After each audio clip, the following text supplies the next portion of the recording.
Ladies and gentlemen, welcome to Pride 14. 今宵もプライドにようこそ。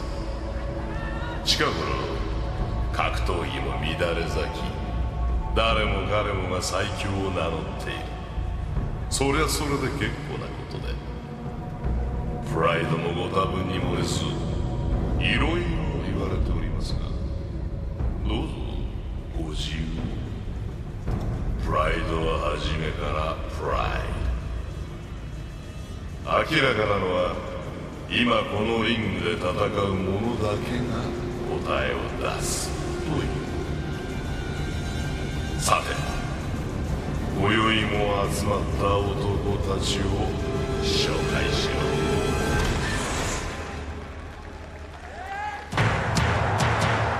Wow, what an intro. K. Grant never looked better than that spear, boss. Don't tell him that. Don't tell him that, man. I'm afraid the thing is going to explode. Okay, here we are at ringside. The Pride Fighting Championships.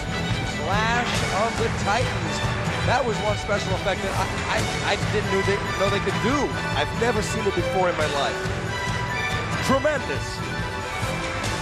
Absolutely, that was tremendous. What can happen next? We really have some surprises in store tonight. From Brazil, Johil de Olivera. Nino Elvis Schembri. From Brazil, Nino Elvis Schembri. 第2試合、Matsui Daijiro. From Japan. There he is, Daijiro Matsui. Pele. From Brazil, Pele. Jose Pele Landi, he's happy to be here. Look at him smile. One of Brazilian's top fighters in Valentjin. Guy Mezger. Former UFC and former King of Pancrase. From USA, Liddell. Chuck Liddell, you know, look at that mohawk. He looks like a fierce warrior, boss. Oh, yeah. Goodridge. From Trinidad. Speaking of fierce, the king of the interview. Overeem. From Holland. Valentjin Overeem from my country, Holland. 第5試合、He's Healing. Oh yeah, Heath Herring, big Heath Herring. From the United States, currently residing in Holland. There he is. Wow, he looks like he's in shape. He always looks like he is in shape. 第6試合、Shoji Akira. The Energizer mixed martial art fighter, Akira Shoji. Henderson. Yeah, and then Henderson, what can we tell about him? This guy keeps amazing us, right? What does he do? He really does, you know, he's the working class hero, Wanderlei Silva. but this guy is the Terminator. Wanderlei Silva. Oyama Shungo. From Japan. Shungo Oyama got a good right hand and some tricks up his sleeve. Yeah, I put it this right on that. Igor. Igor Vovchanchyn. Gilbert Yvel. From Holland. And there we have it, Gilbert Yvel. 第9試合、Fujita Kazayuki. This guy is the bull. Kazayuki Fujita. He's fighting another big-time pro wrestler here. Yoshihiro Takayama, who's coming up right about now. Where's Takayama at? Wow, what a cast of characters, boss. This is going to be, again, an amazing show. We've got some surprises. We got some guys that are gunning for some upsets tonight, too. Oh yeah, Pride certainly do. 14. Same as last time, and here we get. 己の誇りをかけて死闘を繰り広げるプライドのリング。どんなことが起きても I feel like I'm in another world. That thing is gonna explode for sure. Yeah, if he puts that cigar out, he's gonna blow that bulb up. 例えば私が爆発しても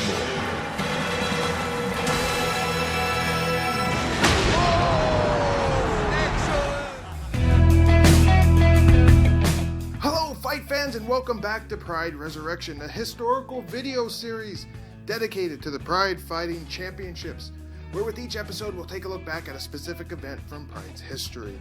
And today, dear viewers, we're going to be taking a look back at Pride 14, Clash of the Titans. I am the most dangerous man alive today, joined by the Colombian Good Vibe. Woo! Oh yeah! It's May 27th, 2001, and in a secret laboratory deep beneath Japan, an evil mad scientist has taken the DNA of the greatest samurai warriors of feudal Japan to engineer a deadly weapon, a warrior of unparalleled power. Unable to control his creation, the mad scientist is killed, and the super warrior, driven mad by the dozens of unchained spirits brewing inside him, escapes the laboratory to wreak havoc across Japan. Caught off guard, the government of Japan is powerless to stop this super warrior, and so it's up to the Emperor Akihito, to step up and summon the Sensenshi, the fabled holy warriors, to save Japan. Will they succeed? This is Pride 14. I am way too sober for that fucking intro. Jesus Christ. Held at the Yokohama Arena in Yokohama, Japan, in front of 15,000 fans, Pride 14 featured 9 bouts of Senshi action. Errors and corrections from the last episode. Here we go. Hiromichi Momose was spotted shaking Mark Coleman's hand after Coleman's victory. I didn't mention this in the commentary, though I did make note of it on the video. This guy was a key Yakuza player and was very close to Inoki, so Yakuza shenanigans are at foot. Speaking of that fight, the belt Inoki put around Mark Coleman's waist was the World Martial Arts Heavyweight Championship. Thanks to Mr. Brian Figueroa for that info. Also, Mark Coleman said on Twitter that they took the belt back from him after the fight, and apparently they lost it, as years later they contacted Mark to see if he still had it.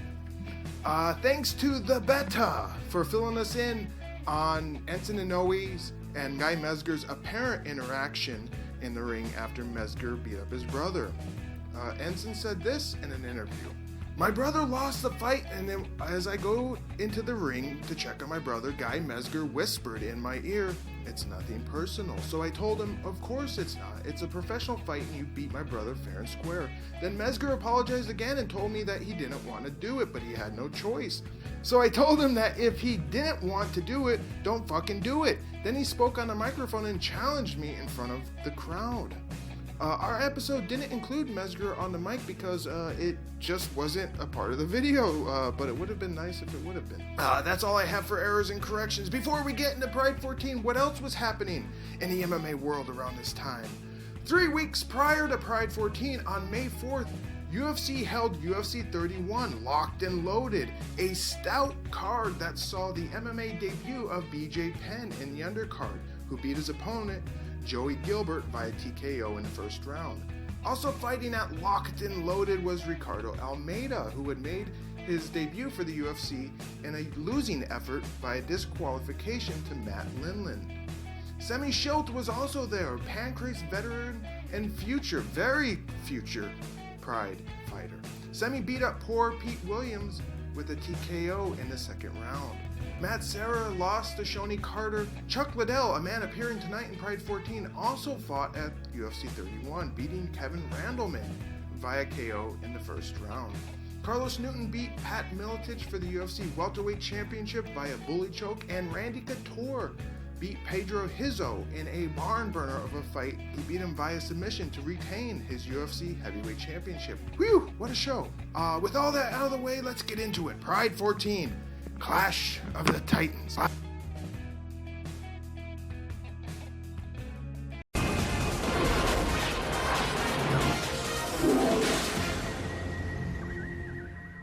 Before we get into it, I do want to point out to our dear listeners that we were supposed to record this earlier, not today, and I bailed.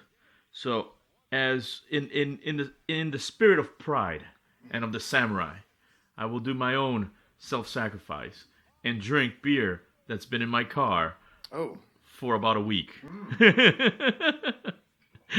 Since we were first going to record something. Godspeed to you, then. And let me tell you, listeners, this is not going to be pleasant for anyone involved. And it's Bush Light, too. Yeah, it's Bush Light to begin with, and then it was sitting... It's been sitting in my pantry since January. Oh, God. It's finally aged. It finally aged, and then it's sitting in my car for a week. So there's that extra little tinge. Our show opens with groovy music and a rundown of our fighters, sans our favorite Smoky Robot. The Smoky Robot is dead. Long live the Smoky Robot. Oh. Then Kai Grant appears, flanked by babes, and the fucking cameraman nearly makes me vomit, but he gets a good pan of Japanese babe crotches. I mean, I guess Hobo Camera is here to stay. Yes. It's very sad because it's Hobo Camera, and it's... I mean, here's the thing is, it really... I think the director just went like, what's the most extreme thing we can do? Because this is the late 90s, early 2000s kind of thing. It's like, we need extreme. Yeah. Everything was extreme back then. And so it's like, what's extreme? Oh yeah, let's throw the camera around like, it's a patient with what's Parkinson's. Parkinson's, yeah. Then maybe Michael J. Fox? Yeah, Michael J. Fox. I was gonna say, that's what he was doing. I was gonna say Marty McFly. Yeah, maybe Marty. That's McFly. what he was doing after Pin City fucking ended. Boss and Steven then come in and welcome us in the Clash of the Titans. These two boys are all pumped up, maybe on cocaine, and act out fighting in a comical manner. I mean, now we're getting mock fights and everything. Yeah. The production value is just going through the roof. Boss shows his skills with a slick head kick. Great stuff. This just get the punch because that probably will knock you out and you go straight back to the dressing room. No, you're gonna try to go to the side and counter it with a right straight. That would be a good thing to do. But Igor also has that really strong left hook. I would duck it and also counter it with a right straight. We saw Gilbert Yvel giving that left high kick to Big Daddy Goodridge. Watch when this is gonna happen. That can hurt him. So that, I don't think that they should do. Are you okay? Yeah, I'm fine. Okay. Is your foot okay? Yeah, my foot is still fine.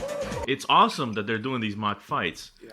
But are they so low in budget that Boss has to make his own sound effects? Yeah. The answer is yes. Risa Stegmeyer is also back, and what the fuck is she wearing? I'm undecided if I find Risa attractive or not. The cameraman is extra drunk in this segment here. Boss and Quadros then send us off to the fighter introductions, which starts out with a disembodied Kai Grant face floating in the ring, projected on a spear, and then Pride's music hits. And Hey wow. man, don't mock Japanese Zordon. Yeah, what a cool special effects. Boss and Quadros are really impressed by this special effect of projecting onto the spear. Really cool. They don't do innovative stuff like that anymore. No, they not really. stop trying to do cool shit. Yeah. The fighters are introduced walking out onto the ramp. Intro not as good as Pride 13, but I'll still take it. Also, apparently Takayama doesn't even bother to walk out. Before we get into the fights, just a note. All the fights on this DVD that we watch are played out of order from how they originally appeared. Oh, seriously? Yeah. Why was this done? I don't know, but Jesus. We're going to have to go with it. All right. We're taken directly into fight number 1 of the card, which sees a returning Wanderlei Silva, who was 24 years old with a record of 15-3 with 1 no contest, taking on newcomer Shungo Oyama from Japan, who was 27 years old and had a record of 1-1. Silva is back after his slaying of Sakuraba at Pride 13, and now he takes on another Japanese fighter, one who's making his Pride debut. But just who is this Shungo fellow? Born in Tochigi, Japan, Shungo began training judo at age 5 and also took up sambo, winning an All-Japan Sambo Championship as well as the All-Japan Combat Wrestling Championship. As he took up MMA, he trained under Hidehiko Yoshida as well as Boss Rutan, and then joined the Takada Dojo. Oh my God, why? Why would you goddamn do that to yourself? Jesus Christ. Yeah, he's got 2 awesome trainers, and then he joins the Takada Dojo. I mean, I think at that point, honestly, the only thing I can think of why he would do something like that is he went to these great trainers, then realized he might not be able to cut it as a professional fighter. That's true. So he needs an excuse on why he's gonna fucking lose, Yeah. and might as well join the Takada Dojo. Yeah, that or Sakuraba is the real draw of Takada Dojo. And Not he is. Takada. Yeah, and he definitely is. I mean, he's been doing a great name for himself. Yeah. Shungo made his pro MMA debut stateside at King of the Cage 7, Wet and Wild, in February of 2001, beating confirmed tomato can Mike Bork via KO at 17 seconds. Bork, who you may remember, is the schlump who graciously gave Atsuka that dubious double armbar victory previously in Pride. Shungo stuck around for King of the Cage 8 bombs away in April of 2001, this time fighting Philip Miller and losing via TKO in the second round. And that brings us here to Pride 14. Condensed walkouts for our 2 men. Not much to say. The crowd is definitely pumped for Shungo. This would be something if he knocks him down with the right hand. If he's going to win with the right hand, then I'm Shungo Oyama. And there's a lot of excitement for this fight. And the stare down is super satisfying as Shungo glares back at Silva. Does Shungo have what it takes to defeat Silva? You know what he does have? What? Fucking sparkly shorts. Oh, Jesus yeah, Christ. Shiny ass fucking shorts. And it's funny because they actually remind me of my Halloween outfit because I had technically like a shiny vest. Yeah. And I saw those shorts. I'm like, fuck, those are shoulda got fucking those. shiny, man. They're motherfucking shiny. Let's see if Shungo can stop Silva. Round 1, the bell rings. Silva circles. Shungo seems calm. Silva kicks and Shungo spins with a back kick, neither of which really hitting. I mean, at the beginning, Silva starts the fight not giving a fuck. Did you notice that? Yeah. He just like, I'm here. I'm gonna make this paycheck really nice. Yeah, payday, cashing that check. Yeah, it's like this is gonna be an easy fight. Like he's barely even in a pose. He's like, he like, I mean, fuck, if it was Gary Goodridge, he'd already be saying some bullshit. Yeah. Silva then just fucks it all and wades in with his patented lefts and rights. Shungo tries to fire back and suddenly Silva is falling towards Shungo's hips for a takedown. Silva holds the leg for a moment. Shungo baps him once or twice. Silva hooks him with a left. Shungo is on Queer Street suddenly. Silva rakes him with a right, tries for a clinch. Shungo turns his back and flees. Silva pops him again, and then the ref is in immediately to wave off the fight. The crowd is confused, booing, and apparently they're throwing shit into the ring. Very out of character for the Japanese crowd, and that does it. Silva is the winner via TKO at 30 seconds. And won his first fight on a one-punch knockout. A spinning back kick by Oyama. They're trading here, folks. Wanderlei. Oh! Whoa. Is that a takedown or a knockdown? Whoa! Oh, big left hand! Oyama's in big trouble here. Referee stops the fight. Okay, there it is. Oh, Well, he hurt him. Like I said. yep. Well, the crowd doesn't like that stoppage. They started throwing things in the ring. It was such a quick fight. Like honestly, when the fight started, that's when I noticed just how shiny the shorts were, and I was making a note of the shorts, and then all of a sudden the fight's over. I'm like, oh, I didn't make any other notes, man. Curiously, the camera, they stayed on the replay instead of showing the potential stuff being thrown into the ring. I would have liked to seen that. It would have been like NWO, WCW, the NWO. That'd be awesome. Quadros defends the referee's decision, saying the crowd doesn't pay for Shungo's medical bills, and the crowd doesn't legalize the sport, obviously alluding to the bad name that MMA had during this time. The crowd may not have liked it, but the crowd crowd does not pay his medical bills, and the crowd is not going to help legalize the sport. Not a whole lot of meat or post-fight after this, and we're off to the next one. Good vibe. Any thoughts on Shungo versus Silva? You ever had, like, a moment where everything just becomes so clear? When I watched this fight, I'm like... Like an epiphany? Yeah. When I watched this fight, it was like... Silva just went in there knowing he was going to beat the shit out of this guy. Sure. And ended up beating the shit out of this guy quickly. And then you mentioned that he's from the Takeda dojo. And it all fucking made sense. Yeah, I think this is just a Takada lackey earning that paycheck for Takada. Let's be real here. Shungo had a very, very slim chance for victory. His 2 bouts in King of the Cage were against schlubs. He's not on Silva's caliber. Shungo was just lucky the refs saved him from a savage beating. So what would become of our 2 rapid rabbing Rasputins here? Shungo will be back at Pride 15 to take on a returning Valid Ishmael. As for Wanderlei, he will be back at Pride 17 Championship Chaos, where he will have a rematch against Sakuraba for the newly minted Pride Middleweight Championship. See ya boys then!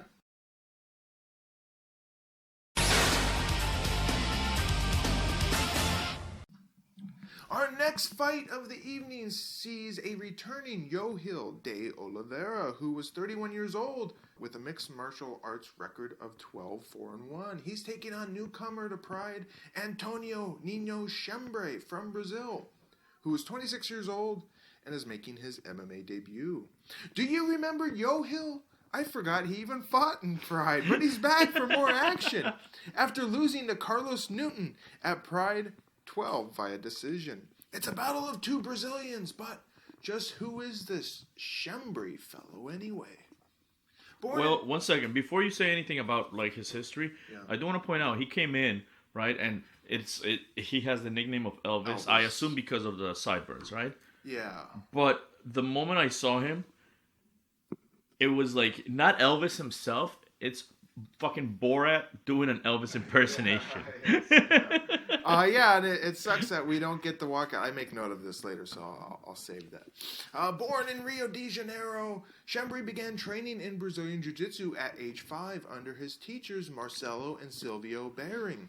At age 13, he took up training... Get out of here! Get out! The kitty actually opened the door. That was weird. At age 13, he took up training under Jorge Pereira, who helped develop the early stages of Schembri's game. He became a blue belt at age 18 and then moved to the Gracie Barra Academy to study under Carlos Gracie Jr. and Renzo Gracie. After just 2 years under the tutelage of the Gracie Barra Academy, he was promoted to the acclaimed rank of black belt and began his quest to conquer almost every Brazilian Jiu-Jitsu title, including 5-time Brazilian national champion, 2-time Pan American champion, and 2-time Brazilian world champion. Wow. I have clips of his jiu-jitsu, but not a whole lot of details on any of these events or when they were held. And that brings us here to Pride 14. More condensed walkouts, and it's a shame considering Schembri came in an Elvis jumpsuit. I would have loved to see that, and the Japanese crowd probably loved it as well, because we all know the Japanese love their Elvis. I mean, but here's the thing is, he came in with the Elvis outfit, and, you know, his name says Elvis in quotation marks, but to me, that wasn't Elvis. To me, that was Borat playing Elvis. Yeah. It's Luta Livre versus Brazilian Jiu-Jitsu. Who are you taking? I'm taking Nino. Nino? Oh, you're taking Brazilian Jiu-Jitsu. Okay, Oh, I'm yeah. a Luta Livre guy. Even though, as a fighting style, Luta Livre is dead. It's like extinct. I'm taking Luta Livre. Let's do it. Round 1, the bell rings. Schembri doofs in for a missing takedown, rolling to his back. Then he gets back up. He doofs in again, then is back up. Schembri with a high left kick. Okay, so should have put who this was for. Oh. So maybe you can remind me. Uh-huh. One of the fighters, the entire beginning, was keeping his arms so far up. That's Schembri. He has that classic Gracie boxing stance. Yeah, but I mean, like, it seemed even a little bit higher than that, which means, like, when you're putting them that high, you're not going to be able to throw that good a punch. No, and see, that's That is terrible Gracie style stance. I thought so. They stand like this. Yeah. It's like Hoist Gracie did the same fucking thing. They stand like this. Meanwhile, Yoshihiro has his arms looser. Yeah. Wait, I don't know. Yeah, terrible. I know I make a note of this somewhere in here. Oh, right here. Very different stance by both men. Schembri with a high Gracie-inspired guard. Johil with a very open and loose guard. Dainty leg kick by Yoshihiro. Schembri shoots in again, is stuffed, and nearly eats a kick to the face. The men exchange kicks. Inside leg kick by Yoshihiro. Quadros hopes that Schembri doesn't turn into another BJJ guy who just comes in and gets beaten, a la Machado or Serra. This is Elvis's first mixed martial art fight. Hopefully he won't join the company of Saulo Ribeiro, Jean-Jacques Machado, Matt Serra, and Cafe Dante, who were great jiu-jitsu stylists but went into mixed martial arts and all got beaten with strikes. Neither of those guys have fought, but he's making comparisons that's how those guys, they were big Brazilian jiu-jitsu guys, came into MMA and lost, although Serra would become one day UFC champion. High kick attempt by Yoshihiro, then a leg kick as Schembri barrels in, missing another takedown, but he's a persistent one as he surprises Yoshihiro by flying towards his hips when he didn't expect it, and Schembri takes him down. The men fight for position with Schembri getting half guard. Quadros says that this is only the second time that two Brazilians have fought each other outside of Brazil in a pro fight. It's interesting that this is really only the second time that two Brazilian fighters of note have met in international competition, the first time being UFC star Fabiano Iha versus Kleber Luciano, and that was an extreme challenge. Fabiano won by knockout. Very questionable there. I need a citation. The first was Iha versus Luciano in Extreme Challenge. Again, I don't know if this is only the second time two Brazilians have ever fought each other in a pro fight outside of Brazil. Light work by Schembri on top. He tries to break the guard of Yoshihiro and briefly gets loose, but is locked back down in half guard. As Schembri wails away at Yohiro's head, Quadros says that Schembri invented the go-go plata submission, which is a choke using the shin from the bottom position. Not many people have done it in an actual fight, though. To this day, I think it's still one of the most rarest. I want to point out that was an interesting fact, but I think more interesting was the fact that came after when they mentioned that Schembri always likes only being on top. This is where Nino wants to fight. He wants it on the ground. He wants to be on top, but he works very well, as I said earlier, from the bottom. Oh, yeah. I remember that. We all know what that means, listeners. I'm just saying, it's good to find these kind of things out. He's a top, not a bottom. Timeout by the ref to fix Yohiro's glove. On the restart, Yoshihiro manages to dislodge Schembri and nearly locks in an ankle lock, but Schembri escapes and gets back on top. Get your foot off the ropes! This isn't Pancrase, Schembri. 5 minutes down, and a mad scramble ensues as Yoshihiro stuffs his foot into Schembri's shorts, getting a frantic ref to get that shit fixed. Oh my god, that I was like, holy hell, man, that is way too close to that crotch, man. I'm having flashbacks to Gary Goodridge putting his foot through the Pedro shorts at IVC 1. and in that fight, the ref just watched as it happened and did nothing to stop it. Schembri is back on top and gets into side control, throws some punches. Not a whole lot of action here. Boss complains. Yeah, that's just laying. I don't know what the referee's going to do. He should cross-phase him a little bit. Quadros says it looks like a submission wrestling match. Schembri fucks up and gets pushed off. He stands, then gets back down, and Yoshihiro axe kicks him right in the back of the head.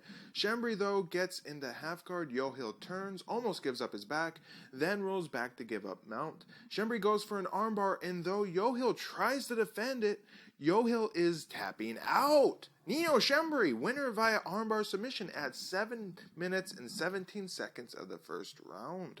Let's say around the early 90s to mid-90s, the mount. Now he's going for straight armbar. Oh, and he's got him. He's got him. He really has it. He's got him. Tapped him. Perfect. Nino has tapped out Johil de Oliveira. I am surprised. Yeah, it's amazing. Johil looks disappointed. Schembri seems surprised. He gets his trophy, and that does it for this one. Good fight. Nino definitely dominated that fight the entire way through. At least to me. Yeah. That's really what it seemed. So I was not surprised when Johil just tapped out because I was like, this is not going to end well for you, man. Yeah, I think this Schembri had little chance on the feet. Johil with his lutte livre, which is a more stand-up style with some ground grappling. This was an okay fight. It was a bit stale, not a ton of action, but hey, at least Schembri finished the fight. 4 out of 10.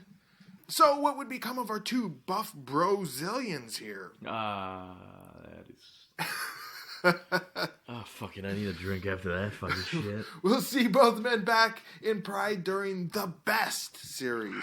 Johil will be back for Pride the Best, Volume 1, his last Pride appearance, which happens in February of 2002, where he'll take on, oh yes, Daijiro Takase.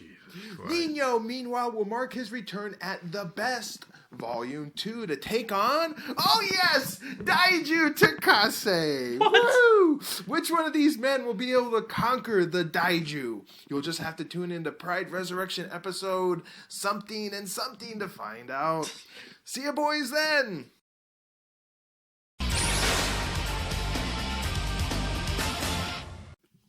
Fight 3 of the eve sees the return of Gary Big Daddy Goodridge, who was... We didn't wear our shirts. Go Daddy. Go Dad. Oh, no, we were going to wear it for the other thing. Oh, yeah, that's right. Gary Goodridge, who was 35 years old at the time... Actually, no, right. 1 second. Now is the time to... Do we still have them on sale? Yeah, they're still available. Well, go buy a t-shirt, motherfucker. Yeah, no, exactly. This is the point of the fight. Gary's in the ring. So let's fucking talk about this, ladies and gentlemen. Buy a t-shirt. We are selling t-shirts. 100% of the profits go to Gary. Mm-hmm. It's an amazing t-shirt. We both own them. It's great. Yeah, it's to say thank you to Gary for all the... he's a great guy. The sacrifices he made for MMA. He's never really asked for much from the fans. Not sure if he needs the money or not. Doesn't matter. It's just a thank you from the fans. So when you buy a t-shirt, you're giving a little bit of thanks to Gary. So buy a t-shirt. Plus, you're getting an awesome fucking t-shirt. Yeah. Fuck yeah. It's got Pride Resurrection on the back. Goddamn right. Goodridge's record is 12-12. He's taking on newcomer to Pride, Valentjin Overeem from the Netherlands, who was 24 years old with a record of 20-1. Gary Goodridge is back, last spotted at Pride 11, where he pummeled Yoshiaki Yatsu to a TKO victory. Since then, he has fought just once at Too Hot to Handle 2, Simply the Best, on March 18th of 2001. There he knee-barred, of all things, Dirty Bob Schreiber in little under 2 minutes into the fight. Now Goodridge steps back into the Pride ring to welcome a Rings Fighting Network mainstay. But just who is this Valentjin Overeem? Born in Amersfoort, Netherlands, Valentjin is the older brother of Alistair Overeem, who we will see in Pride soon enough. He began kickboxing at age 15, and when he was 18, he was introduced to Chris Dolman, happy face killer lookalike and legendary Dutch grappling trainer. It was Chris Dolman who convinced Valentjin to debut in Rings. Dolman was well connected to the Japanese Rings organization, and he was a key part in Rings having a foothold in Holland. It was at Rings Holland, Kings of Martial Arts, in February of 1996 that Valentjin would debut, winning via rear naked choke against his random Dutch opponent, who has a name far too complicated for me to even attempt. Do you have it there? I want to give it a shot. I didn't even write it down. Oh, you son of a bitch. You son of a bitch. In July of 19... It's probably like, listeners, it's probably like the easiest name. It's like Alfred. And he's like, oh my God, I can't pronounce this. It's Dutch. This is crazy. In July of 96, Valentjin would head to Osaka, Japan to fight at Rings Maelstrom 5, where Wataru Sakata would be his opponent. Wataru would armbar Valentjin after 6 minutes in the first round. Valentjin wouldn't fight again until February of 97, and he had 4 fights in 97, all in Rings, including a rematch against Sakata, who would submit Valentjin again, this time by toehold, at Rings Extension Fighting 7 in September of 97. 1998 for Valentjin saw 5 fights for him Again, all in rings, including a bout against Chris Hassman, a decision win at the King of Rings in February. Kiyoshi Tamura, a Nibor submission win at Rings, Fighting Integration 2 in April. And then Gilbert Yvel, a TKO loss due to injury at Rings, Holland. Who's the boss? In June. That injury, a shoulder, kept Valentjin out of action until April of 99. Valentjin only had 3 fights in 1999, the most notable being against Big Nog, Antonio Rodrigo Nogueira, at the King of Kings 99 tournament opening rounds in October. Big Nog would submit Valentjin via Americana.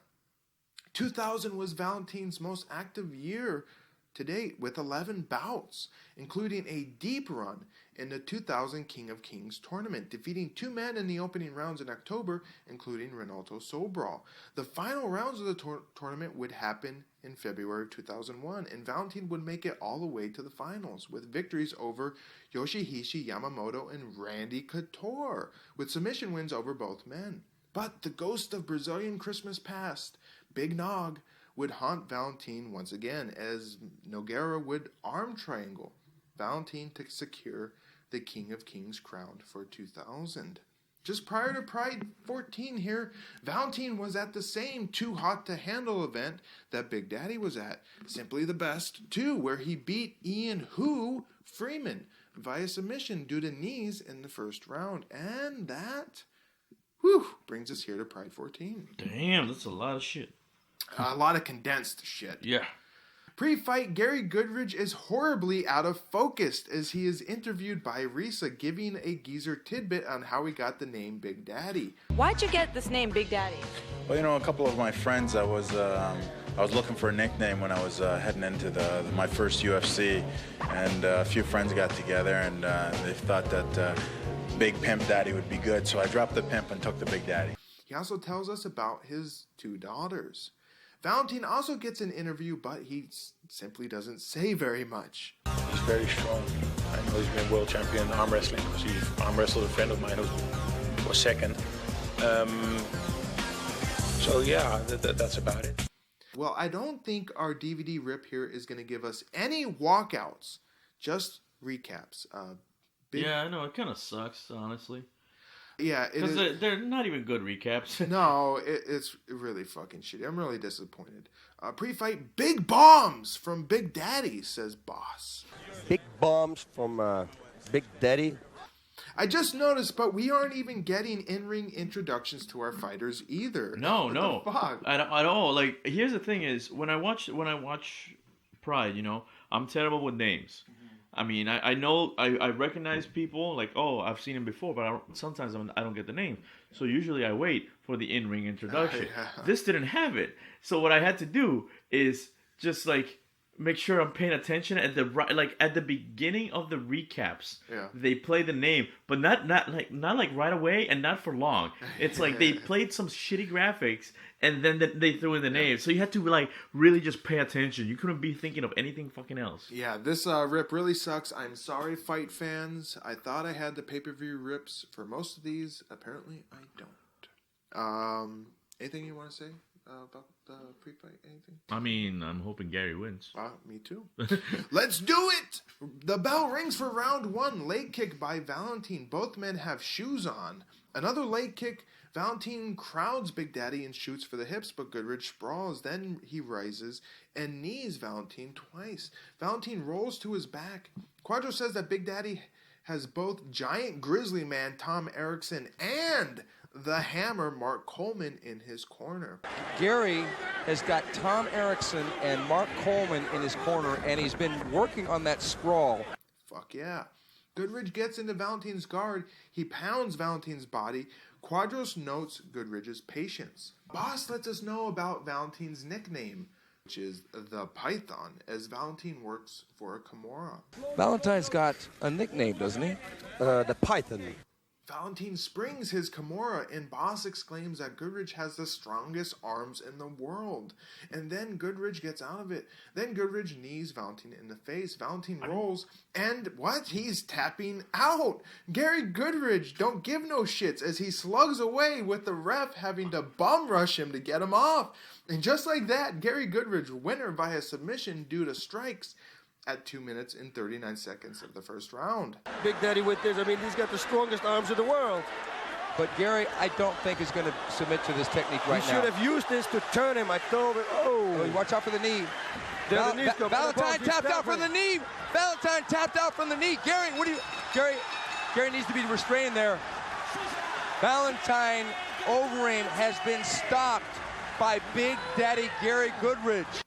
Holy shit. Holy shit. Like this, like the most action-packed 20 seconds I've fucking seen. First of all, I'm fucking surprised beyond belief that Gary didn't tap. Because his arm was fucking like bent backwards. I would have been tapping like a fucking bitch, man. Yeah. Jesus. But he did 1,000 men. Yeah. And then turns around, fucking wins the match. Yeah. And then I think he was just pissed off at how badly his arm got bent, and then just fucking kept beating him up. Yeah, he like the ref was like, "Get the fuck out of here!" No, like they even threw him against the more people came and threw him against the ropes, and it almost seemed like he was going to, and then he just got pumped up at the fact that he just won. Yeah. So he was like, and I thought he was gonna beat up his friends because he was like, Jesus. Yeah. Post fight, Goodridge is all pumped up and rowdy. He gets bumps into Coleman, a hug. They're all fired up. And hey, I just spotted Kevin Randleman very briefly. He's right there. You can kind of see him. Not exactly sure why Valentjin tapped. That knee looked like it was grazing, but maybe it broke his eye bone or something. I don't know. Yeah, it didn't look like a strong knee. I agree with you there. Or I mean, maybe he just realized that more were coming. Yeah, true. Good vibe. Final thoughts on Valentjin versus Goodridge? I mean, no, like I said, that was one of the biggest twists ever. Like I honestly, I was getting sad because with that Kimura, you know, it was fucking well placed. He had it nicely, and then all of a sudden, boom, beautiful reversal and fight over. I was like, all right. I was like, what the fuck just happened? It's a good fight, satisfying, especially for the crowd. There wasn't much build up to the finish. It just sort of happened. I expected more bombs, like Boss said. Big bombs. 7 out of 10. So what would become of our two big black bombers here? Gary Goodridge will be back at Pride 15 in July of 2001 to take on that foul ghost of Brazilian Christmas past, Big Nog Antonio Nogueira, who will be making his Pride debut. As for Valentjin Overeem, he too will be back at Pride 15 to take on a debuting Acero Silva. See you boys then.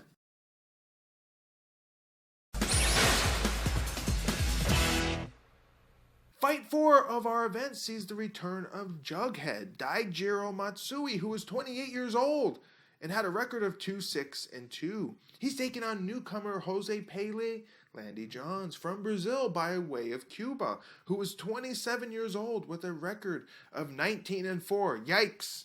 Okay, so this doesn't sound fair. No, it doesn't. But you want to know something funny and something like kind of stupid? You know how you don't know like how other cultures name works? Yeah.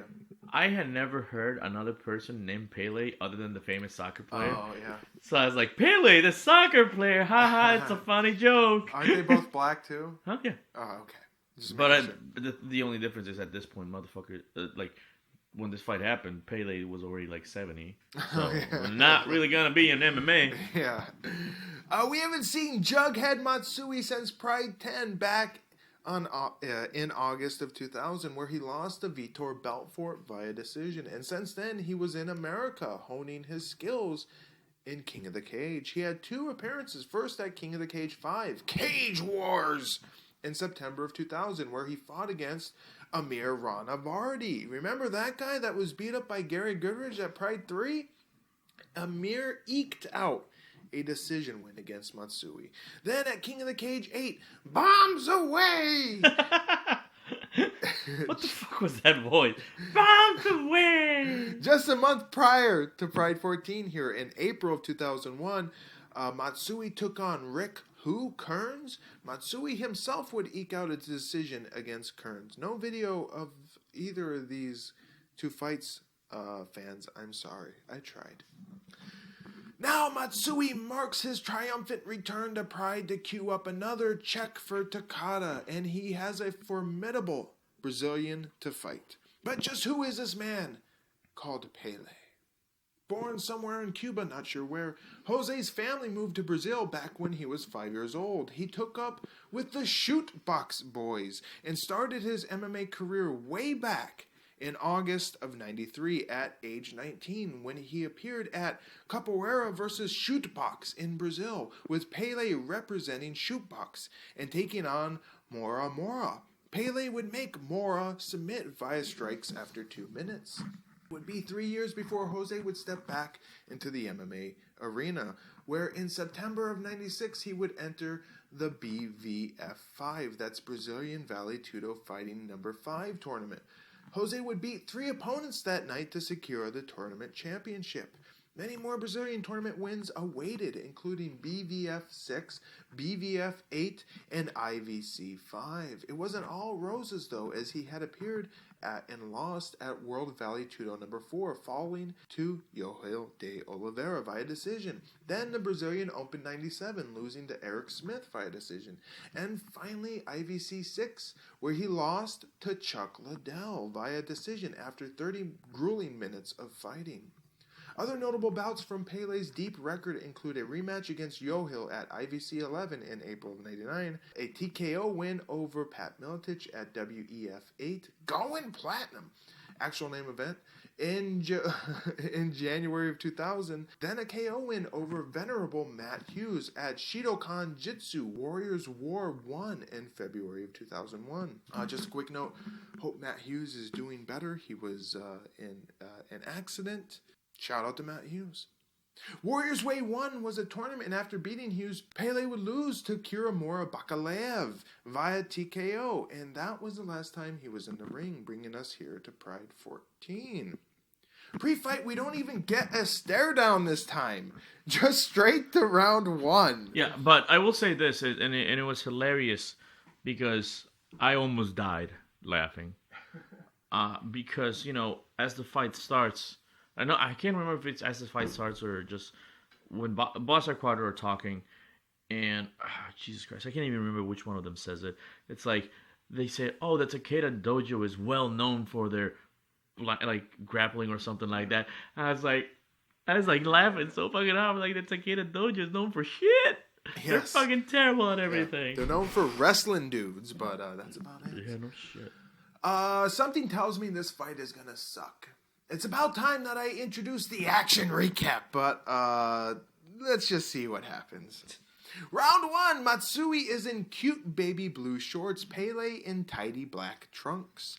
Weird clash as Matsui straight kicks and Pele mimics a scene from The Matrix. Matsui goes for the body, Pele swings towards his head. Matsui goes low and eats a flying knee from Pele. Matsui is pretty much knocked out as he dead arm crawls on the mat. Pele tries hammer fist and Matsui manages to grab Pele's foot. Pele takes his back and goes for a choke, but awkward position. There's Sakuraba in Matsui's corner. Matsui gets free, turns and stacks up Pele, then slams knees, but his arm is still trapped. Another slam, Pele almost extends Matsui's arm, but Matsui is okay. Then it gets serious again, and Matsui tries to flip before Pele gives up the arm and takes his back again. Quadros praises this as an action-packed grappling fight. Now this is an action-packed grappling match. Body triangle by Pele and not much action. Pele straight up bashes Matsui in the back of the head. Matsui stands and tries to ram Pele into the ring post. The commentators talk about it and Boss suggests they put spikes on there. 5 minutes down in round 1. Referee reposition. On the restart, Pele is mounted on the back and starts to elbow, which are illegal in Pride. Apparently. But they're illegal later. No, I mean, I think it's... because I think it was to the back. He was elbowing to the spine, but a guy elbows to the back later. No, but that's the thing. I think it was because it was to the spine. Because the ones that we see later are to the head. Yeah, but that's illegal too. There's no elbowing the head. Yeah, that's very Oh, true. well, I don't know. Fuck pride and fuck the rules, man. Yeah. Quadros blames it on Pele's Vale Tudo background. Matsui really complains about this and shows off that he's really hurt. Quadros says he's going to need a chiropractic workout after this. Man, it can paralyze you, I think. It's very dangerous. And he's really hurt. I think he's going to need a chiropractic adjustment after this fight. Pele then gets himself a yellow card. The fight is restarted. Flying drop kick by Matsui. Pele merely walks away from it. It looked good, I guess. Left and right by Pele. Matsui throws a right, then Pele kicks, and Matsui dives for his hips. Matsui keeps a hold, and then he takes Pele down. He's in guard, works punches, then shoulder shrug strikes. Pele throws some hand slaps, and Matsui rains down punches. He postures up, more punches. 3 minutes now remain in round 1. I'm not gonna lie to you. It's one of those things where I'm kind of impressed. Matsui's actually fucking doing well. Yeah. And for what the fight was looking towards. Jesus. He's still fucking standing. Yeah, Pele is no slouch. Matsui has slowed down, and the ref halts the fight to move the fighters to the center of the ring. Matsui, despite the ref having moved them, is determined to move the fight right back to those fucking ropes. More bottom striking from Pele, and Matsui tries to bash his head into the mat. 1 minute left now, and more barrage of punches from Matsui, but they don't accomplish much. Then Matsui tries to stomp Pele's head while holding the ropes. That cheating fuck.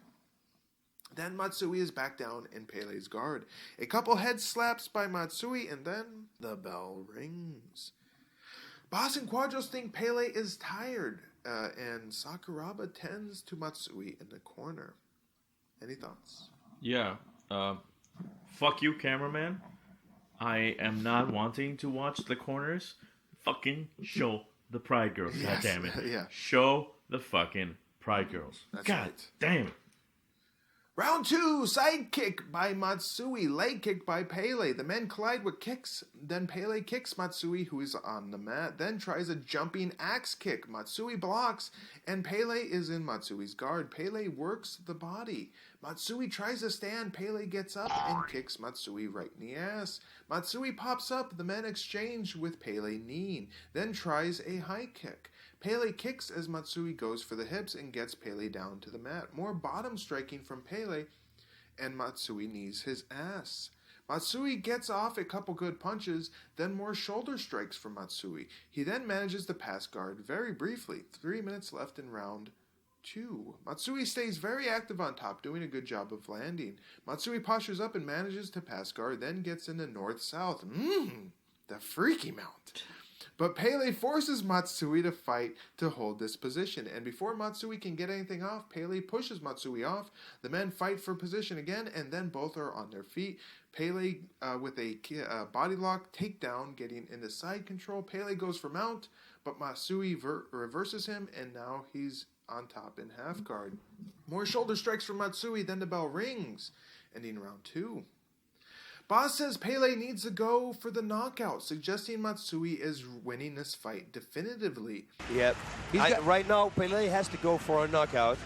Quadros talks up Matsui, saying a lot of people have written Matsui off, thinking he is just cannon fodder for Pele.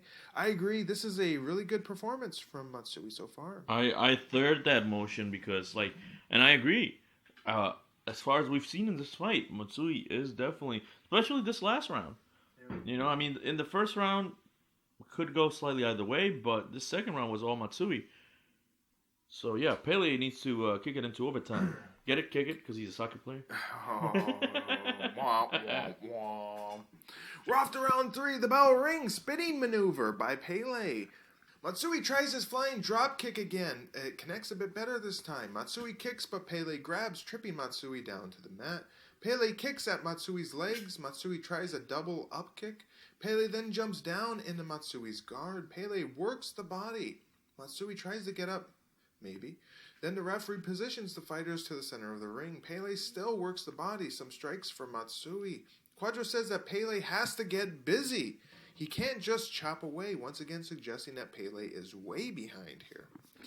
Pele backs out of Matsui's guard, kicks Matsui's leg as Matsui stands. The men trade rights. Pele's landing a bit better. Matsui shoots for the hips, is blocked, is on his ass, and then Pele hammers down a punch getting into Matsui's guard. 3 minutes left. Matsui works punches. Pele hammers down onto Matsui's body. Quadros says that Pele needs to finish him. So many different little problems for Pele to solve. Pele is trying to chop down, but Pele needs to finish Matsui. Matsui kicks Pele away, and Pele is on his feet. Pele then tries a stomp. Matsui shoots for his leg, getting a single. Then Matsui grabs a double and takes Pele down, but Pele reverses it, is briefly on top. But Matsui rolls, and Pele is now on his feet. Pele kicks, then hammers down a punch and gets back in a guard. Pele squishes Matsui's face with fists. Matsui then kicks Pele away. Pele with a nice stomp kick, and then the bell rings, but the ref didn't hear it, with a couple seconds elapsing before he finally gets in there to stop the fight.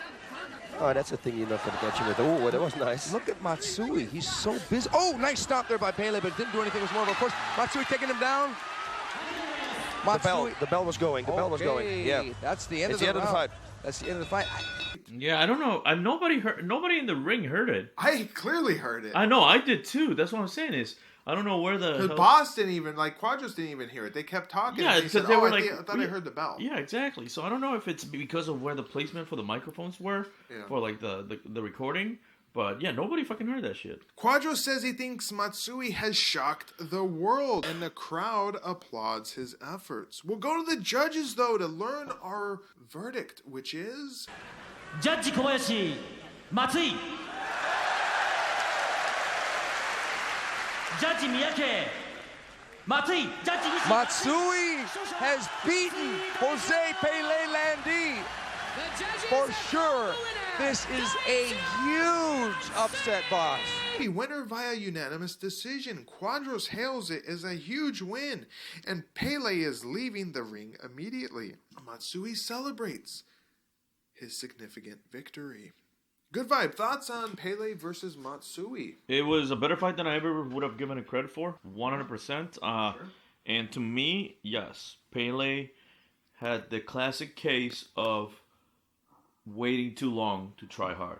I mean, that last part of the last round, he went all out. But that's the thing; it was too late. He let Matsui get too much in beforehand. So I agree. Matsui had this one won.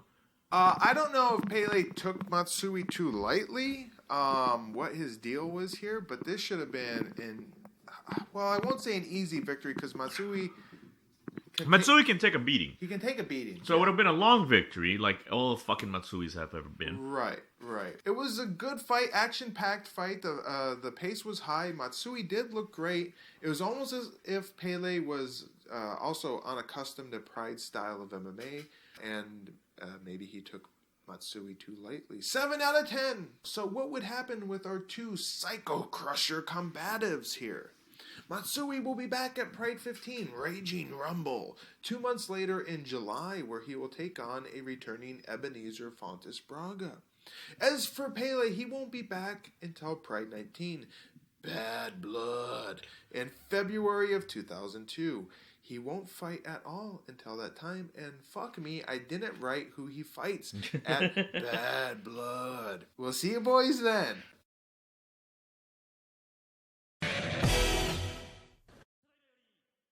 Fight 5 of the eve sees a returning Guy Mezger, who was 33 years old and had a record of 28-11-2, taking on newcomer to Pride, Chuck the Iceman Liddell from the USA, who was 31 years old and had an MMA record of 7-1. It's happening! Dana White, fresh off being given the reins to the UFC after the purchase of the dying promotion by the Fertitta brothers, is starting his master plan to make UFC relevant by sending one of his top draws to Pride to garner some exposure.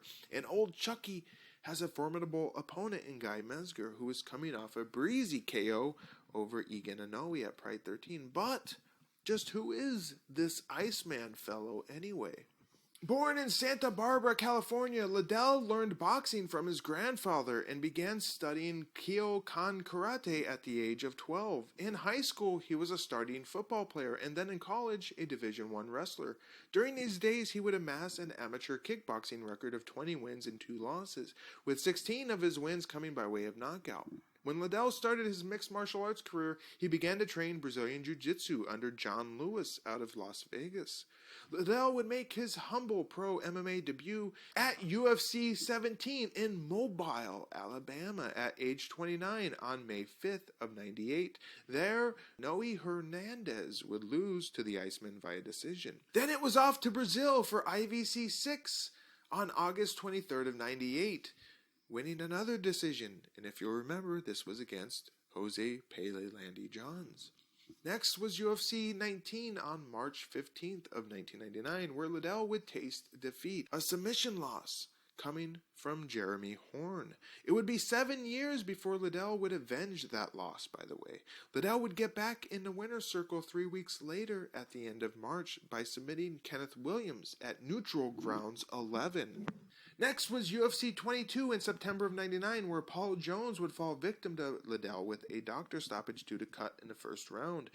Nearly a year layoff, and Liddell's next fight would be for a championship, the International Fighting Championships light heavyweight title, at IFC's Warriors Challenge 9 in Fayette, California, on July 18th of 2000. Liddell would head kick KO his opponent Steve Heath after 5 minutes. Ultra shit video included right here. 2 more UFCs came after, both against notable opponents. UFC 29, Defense of the Belts, held on December 6, 2000 in Tokyo, Japan. Liddell would win against Jeff Monson via decision. Then, just 2 weeks prior to Pride 14 here, on May 4th, Liddell would KO Kevin Randleman after only 1 minute at UFC 31, Locked and Loaded in Atlantic City, New Jersey. And that brings us here to Pride 14. All right, so I'm going to tell you a quick story about Chuck. So this was, what year was this? 2001. 2001, okay. So I had no idea who the hell any MMA were. Yeah. Years later, probably late 2000s, like probably 2009, there's a show called Blue Mountain State. And I still had no idea about anything MMA related. But Chuck made an appearance in Blue Mountain State. He made a lot of guest appearances on TV shows. But that was the first time I ever saw like a full out like MMA fighter. Because I never watched that shit or anything. So I always found that amusing. It's probably one of the first MMA fighters I ever saw. Geezer tidbit. Pre-fight, Guy gives his thoughts, noting that Chuck fights a lot like he does. Risa also wants to know about Guy's diet. I got my hands full tonight, there's no doubt about it, but everybody that fights in Pride is tough, so I expect nothing more out of him or any less out of him than any of my other opponents. The one advantage that this fight is going to have for the fans is Chuck fights a lot like I do, so it's going to be throwing down. No interview for old Chucky. Thankfully, we actually get in-ring introductions. Chucka Liddell! Chucka Liddell! Chuck looks in fine shape. Quadro says he could be straight out of a video game. Chuck Liddell, very interesting looking individual. Could be straight out of a video game. Mezger has his Lion's Den stablemates, Shamrock and Telegmans, with him. Any thoughts before we get into round 1? Yes, so I got a couple. Yeah. So the first one is, seeing this fight, honestly, the stupidest question that came to my mind, but it's an interesting one. What is easier to fight in, shorts or trunks? Yeah. Because, Chuck has those tie trunks, the boxing trunks on, yeah. So I wonder if there's even a difference in fighting them. Yeah, probably not. Yeah, but the other part I realized is, Guy himself is a lot leaner, than Chuck. Has more muscle. Yeah, and then I was looking at Chuck, and I'm like, Chuck is the American version of Igor. Yeah. Like same body style. Yeah. But of course, Mohawk fucking haircut and more tattoos than Igor does. So I was like, oh, that's kind of fucking weird. And I actually I now you bring that up, the tattoos. I had it written down what Chuck has tattooed on the side of his head. But nope, I forget. If you know, leave a comment. I'm sure somebody does. Let's do it. Round 1. The bell rings. Touch of the gloves. Left punch and leg kick by Liddell. Very Muay Thai-like. Both men fire off a 1-2. Kicks collide. 1-2 by Mezger. Then a karate-like high kick. Liddell moves in with a right and Mezger grabs him. The men fight for control and Liddell backs Mezger into the corner. Knees by Liddell. Liddell with measured work, that is to say, slow. Mezger works an underhook and Liddell looks to eject with a punch as Mezger kicks high. Left-right by Mezger, then one by Liddell as Mezger counters. Mezger with a raging left hook that stuns Liddell. Liddell goes to the body, Mezger kicks. Kicks collide again. Nice left and right by Mezger. Liddell with a straight right as Mezger brushes his face with a left. Solid leg kick by Mezger. The men mix it up with Mezger getting off a nice combo. Finished with a kick. Then a leg kick. Liddell has to get busy here, states Quadros. Getting busy. I mean, guys landing some really good combinations. Almost to me, there's certain points where I see those combinations and I think I'm watching a fucking fighting video game. Yeah, he's it's super just technical. Just a really smooth fucking combo. Mezger is super technical. It's really, and I mention it here. Wow, Mezger is kind of brilliant. The men exchange punches, and as Liddell gets behind Mezger, Mezger is already throwing a back side kick. This is textbook example of instinctive defensive striking. Boss and Quadros have a psychic connection as Boss makes weird noises. Is gaining confidence as the round goes.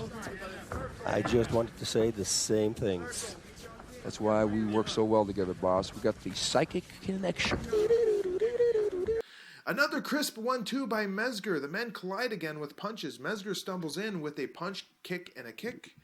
Not doing a whole lot. 5 minutes down. Perfectly timed dodge by Mezger as he shoots just under Liddell's right and then tries to kick Liddell's face. Another solid 1-2 by Mezger. And right now, Liddell has been completely neutralized by Mezger's combos. But something has awakened in Liddell as he charges forward and the men exchange combos.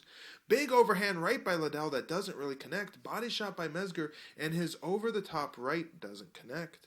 1-2 kick by Liddell. Leg kick by Mezger. High kick attempt by Liddell and Mezger works the body. Liddell clips Mezger behind the ear with the right and he chases a retreating Mezger with a Superman like right, then a left. Wait a minute.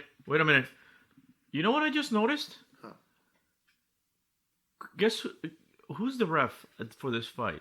You want me to tell you who the ref for this fight is? J.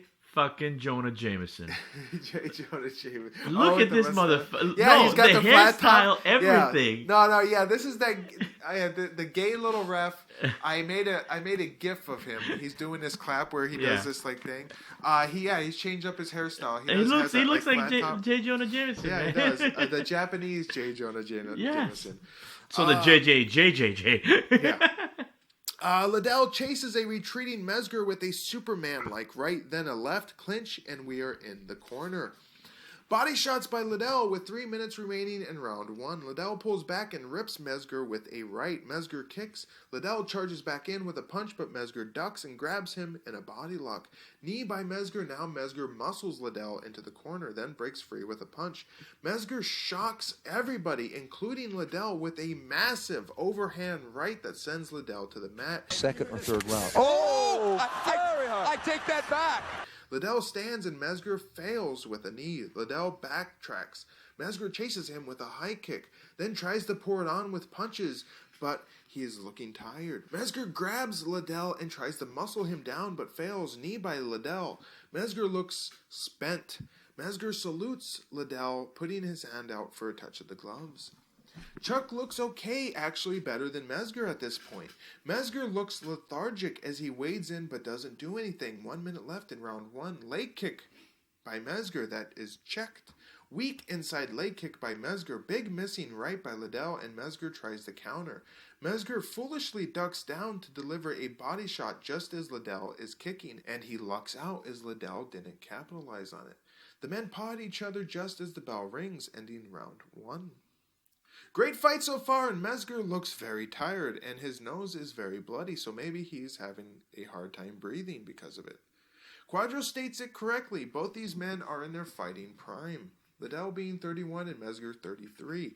Though I think Mezger has peaked, while Liddell wouldn't peak until 2006/2007. Wait, 33? I'm in my fighting prime too. Yeah. Yeah. Liddell wouldn't peak until he was 36 years old. And honestly, and dispute me if you feel like, but you could take both these guys in their prime in this fight and drop them into MMA today, and they would be successful. Oh, fuck yeah. You couldn't take a lot of guys from that era and put them into a UFC ring today, and they would be successful. Oh, no, from that era. Okay, I'll give you that, yes. Okay. Yes, no. I agree. No, honestly. These guys, Liddell, of course, he would be champion, but Mezger, just their styles, they have the perfect style of stand-up, grappling, control, clinch, but also wrestling. You don't get to see much of it in this fight, but both these guys are very good wrestlers. So yeah, I think. Especially like when you take a look, like we mentioned before, a guy is so smooth in his transitions on everything. Yeah. He would be amazing regardless of anything. Yes. of when he fought.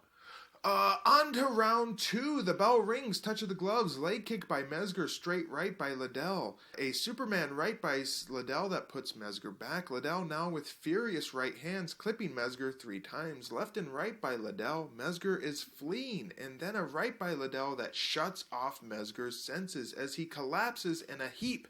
His knee/leg hyperextended under him. Wow! Mezger flashed KO, and just like that, Liddell is our winner via KO at 21 seconds of round 2. Unpredictable moves here, and some classic moves. Straight rights, left hooks, low kicks. Ooh.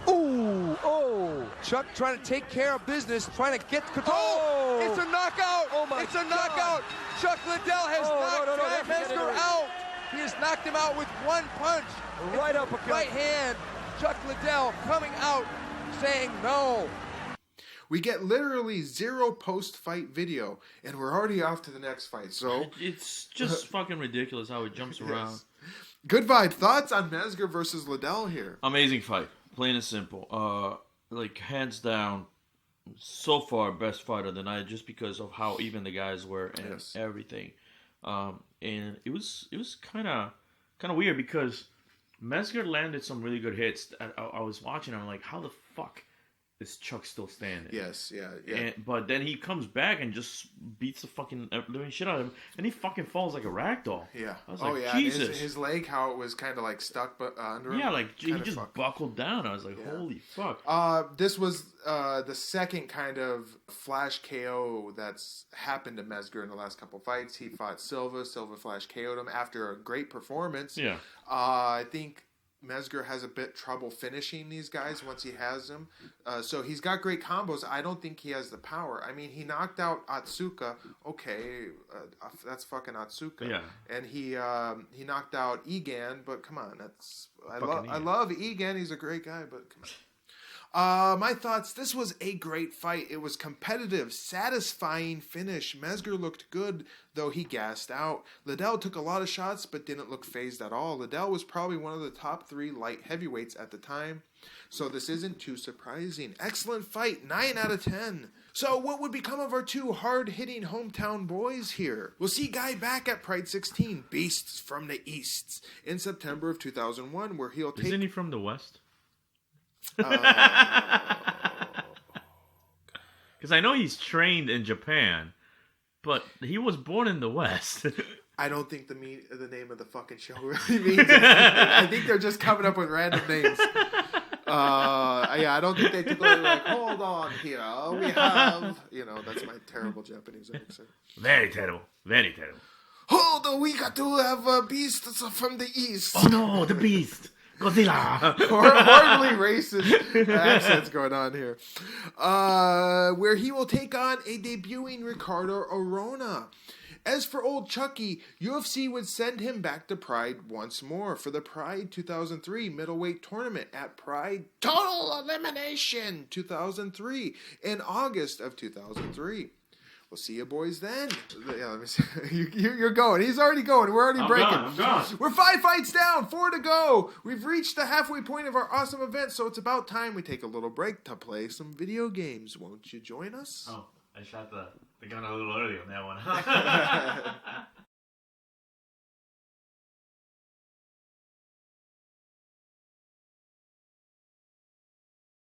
Welcome to Intermission.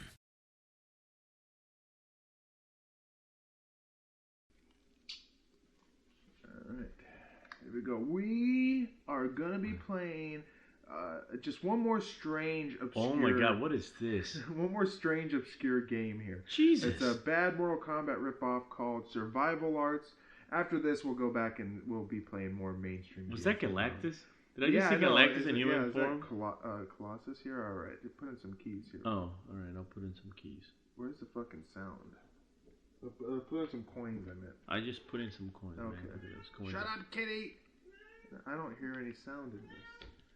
Wait, why is mine not flipping? I guess we're not going to have any sound in this. Wait, You already picked a guy, I guess. No, there we go. I had to hit start. Oh my god, I don't have an up key. What do you mean you don't have an up key? I must have not put my up here. Okay. Oh, there we go. Alright, how do you change? How old is this actor? Oh, that's what I'm going to play. Oh shit. He's got a fucking gun, though. I know he does. That's not fair. Oh my god. Where are you? Where's the sound? Wait. Did I just throw at you a bomb? Yeah, apparently. Oh god. Okay, I can apparently... This is bad. Why isn't there sound in this game? I don't know. Kitty, make noises. He's got. Why am I not doing... Holy shit. Oh, fuck. What the hell was that? Yeah. This game, why? It's not... It's Galactus. It's Galactus. Chinese Galactus. Chinese. Wait, watch this. Mongo. My guy's name is Mongo. I didn't notice that. Wait. Oh, shit. How do I do a fucking... Oh, I got more kicks up there. What the... Look at this old fucking guy. This guy is like, second. you want So me to do what? I gotta get... Okay. Get out on the ground and swing your gun. Oh, Jesus. Get him! Get him, you old fuck! Throw that at him! Shoot your gun! Why isn't he shooting his gun? Oh, Jesus, it blew up on me. That's not fair. Why isn't he shooting his gun? Oh, yeah, look at that kick. You can't even see... The guy has no detail on his face. No one does. Look at that. Alright, no, I gotta lie. That is now you. That is the official character. I do like the the giant... The giant sprites look good, though. I do like the giant sprites. You don't like the giant sprites? No. Eat my sword. Eat my sword. Eat my sword. Fucking, this game sucks. Eat my sword. Fucking eat that grenade. It takes a minute to blow up. I know. So get back that's why I'm... A sword? Eat my sword. Eat my sword. Did you eat my sword. Slice me in half? Eat my sword. Survived. Okay. Well, let's go again. Yeah, I'm continuing, but I don't want to play that same fucking No guy. kidding. Where's Viper? Is that Johnny Cage? Where's Viper? Look at this fucking getup this guy's wearing. I'm Viper with the MC Hammer pants. And then he's got Santana, who is a stereotypical luchador. I guess I'm fucking Santana. You're Viper? Yeah. What is MC Hammer pants? Yeah. What the hell are you doing to me? What? Fucking flying. Why am I giant? Luchadors are not giant fat guys who do. They're skinny little guys. Holy shit! You demolished. Yeah, no kidding. Like, Viper, you failed me in life. Like 3 hits. Like I couldn't do anything. All right, here we go. Whoa! Did you see that flying knee drop? Whoa! He's like, whoa! Oh, a sword! Get the sword! A baseball bat! Give me the... Oh, you motherfucker. Oh, no, I lost it. Give it to me. Oh, a sword! Oh, I had the sword. Oh, fuck. Is that like a mace? Oh, wow. You take a lot of damage. The fights are quick. Yeah. I did... Oh, look at that mace. Yeah, that's a beautiful mace. Yeah, Viper! Viper! Yeah, this is a shitty Mortal Kombat clone. The backgrounds are horrendous, but I like the giant sprites. They look good. Oh. Fuck. Give me that bat. Oh, get No. Get him! Away from me. There's a mace. Get the mace. No, kick to the nuts. Kick to the nuts. Oh, yes. God. I still got the bat. Kind of a cool little thing. Get the... Oh, yeah, get him! Oh. No! Yes. Fuck you! No! Yeah! Flawless victory. Oh, we gotta go one more. Victory. It's only been 4 minutes, so even though you're the winner, I gotta find the belt. It's fucking getting lost. Who do I want to do? Look at this. The fucking costumes they're wearing. I'm gonna do the rip-off katana. Yeah, that is a poor rip-off katana. I'm gonna go with Kane. Whoa, God. See that? Look at her face. Look at her face. Guns? No, stop. Wait, it's not doing anything. What? Mine is. Yeah, you shot me right in the face. Oh. Why did you... What? You stabbed the ground and you caused green blood to come out of the ground? Get him, Kane! Fucking... Whoa! Oh, what the hell? 1,000 hand slap! Fucking, Oh. Eat my sword. Eat my sword. Eat my sword. He's wearing jeggings. Yes, he is. The guns! Get the guns! She's still fucking... How do you pick up... Oh, okay. Oh. Yeah, shoot her in the face! What is that? Not doing anything. I know. What the... Shoot her in the face! Let's go. Oh, there we go. Jesus! It took out a lot of...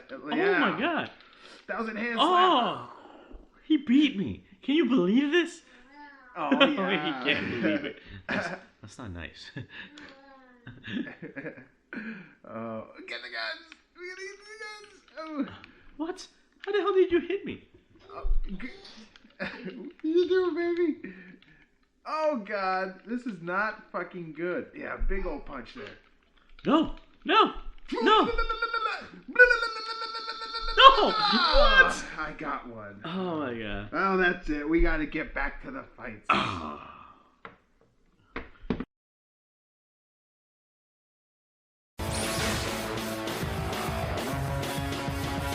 Oh, we're back. Wasn't that a whole lot of fun? Oh, my God. Way too much fun. Fight 6 of the evening sees a returning Akira Shoji, who was 27 years old and had a record of 8-4-5. He's taking on a returning Dan Henderson, who was 30 years old and had a record of 10-1. Akira was last seen at Pride 12, losing via decision against Ricardo Almeida, who is a bro of Renzo Gracie, who was kaplowed by Henderson last at Pride 13. Kaplowed. Yeah, old soundy, old style. Oh my God. Dan looks in great shape, a perfect fighter's body. Shoji, meanwhile, is looking very Shoji-ish, and maybe back to putting on weight with a bit of a flabby belly and moobs, though his arms are pretty muscular now. Any thoughts here? Shoji's one of those fighters that, you know, he's had a roller coaster of a Pride career. Yeah. Because he started really well, then he let himself go. But, you know, his last appearance, we saw that he was improving. Yeah. And he had a good fight against Almeida. Yeah. So definitely this is to me is going to be a really good fight. Yeah. So this to me is going to be a really good fight. I don't need your fucking yawn. Yeah, well, let's find out. Round 1, the bell rings. Hendo comes out with a leg kick and wild punches, and he must have been clipped by a counter from Shoji as Dan is on the mat. He up kicks as Shoji tries to get in and deliver punches. He is on top of Dan in side control, then freaky mount, and he tries to bash Henderson non-stop. Dan gains guard, and Shoji tries to smash him. Dan with crazy kicking legs like a young male actor trying to keep Kevin Spacey. Oh my God! Really? Are you seriously gonna throw that out? Oh my God! Holy fuck! I always fuck these jokes up. Oh my God! I can't. Oh Jesus! I know this is going on the blooper reel, But the fact that he's about to throw a fucking Kevin Spacey joke at us. Jesus Christ, listeners. It'll be so much funnier on the video. Oh my god. Dan with crazy kicking legs, like a young male actor trying to keep Kevin Spacey away from him before Shoji gets in. Oh my god. Are we really going topical like this? Jesus Christ. Before Shoji gets into Dan's guard to take a breather. Crazy start to our fight, and Shoji might have just blown his wad. With easy fighters himself. I can hardly wait for this match. They're slugging it out. Good right hand by Shoji. He caught Henderson. Henderson with the upkick. Shoji coming out punching. Wow, boss. He's going for an armbar. And with the new rules now, it's difficult. It's dangerous. Wow, Shoji's really putting a lot of hurt on Dan Henderson right now. Henderson has really got to tie up the arm. Whoa. The upkick there. Shoji works the body as Dan has him on lockdown, and he is merely biding his time, it appears. After measured work by both men, Shoji gets to his feet and Dan upkicks again, and now Shoji goes after Dan's legs, threatening with something that riles the crowd up, but it's just a kick. Dan then kicks at Shoji's left leg. As Dan goes to deliver a body kick from the ground, the ref is coming in, and Shoji has just got into Dan's guard. The ref is standing Dan up, and Shoji is a bit perturbed by this. The fight restarts, and Dan goes for an uppercut. They collide and grapple, then release. Dan with a right hand, then brief tie clinch as he delivers a knee. Then he goes for right punches to Shoji's noggin. Body kick and more rights and a good left, and Shoji goes hunting for Dan's legs for a takedown, and Shoji gets it, but Dan sprawls, delivers a knee. Shoji falls back to guard Dan with a right hand, and then Dan backs away and is fired up, demanding that Shoji stand the fuck up, to which Shoji looks shocked, and he takes a moment to get to his feet. Shoji might be... Wait. Here's the thing is that shocked, or is that out of it? Because to me it was more like those hits fucking knocked him on his ass. Yeah. And to me that's a moment he was taking a slight breather. Yeah, he was given the chance that if he's given the chance to fucking take a breather, might as well do so. Yeah. Shoji might be running very low on gas here. Dan lunges in for a right half tie clinch and looks to deliver more punches. Then a nice left and more rights. Shoji backpedals and Dan chases him with punches, and he straight up runs over Shoji, falling right in the mouth. Ouch. Dan looks to deliver punishment, trying to trap Shoji's hand. Shoji bucks just when Dan is relaxing and manages to dislodge him, and both men scramble to their feet. Left right by Shoji, then Shoji gets off a good one as Dan moves in, but Dan pays little mind to it as he goes to smash Shoji with punches. The men clinch and Shoji pushes forward, and Dan helps him to the ground. Shoji is on all fours, and Dan knees him to the head, then tries to kick him as Shoji stands. Clinch again, Dan knees. 5 minutes down in round 1. We're in the corner with Dan in control. He knees the legs. Slow work from both as Dan does shoulder shrugs. He tries to punch and they move out of the corner. Shoji tries to get control but slips. Dan knees, they break. Dan loads up and ducks and seems to twirl Shoji around. He kicks and Shoji fires back. He kicks again and beans Shoji twice. Shoji's face looks like it's covered in dirt, maybe from bruising.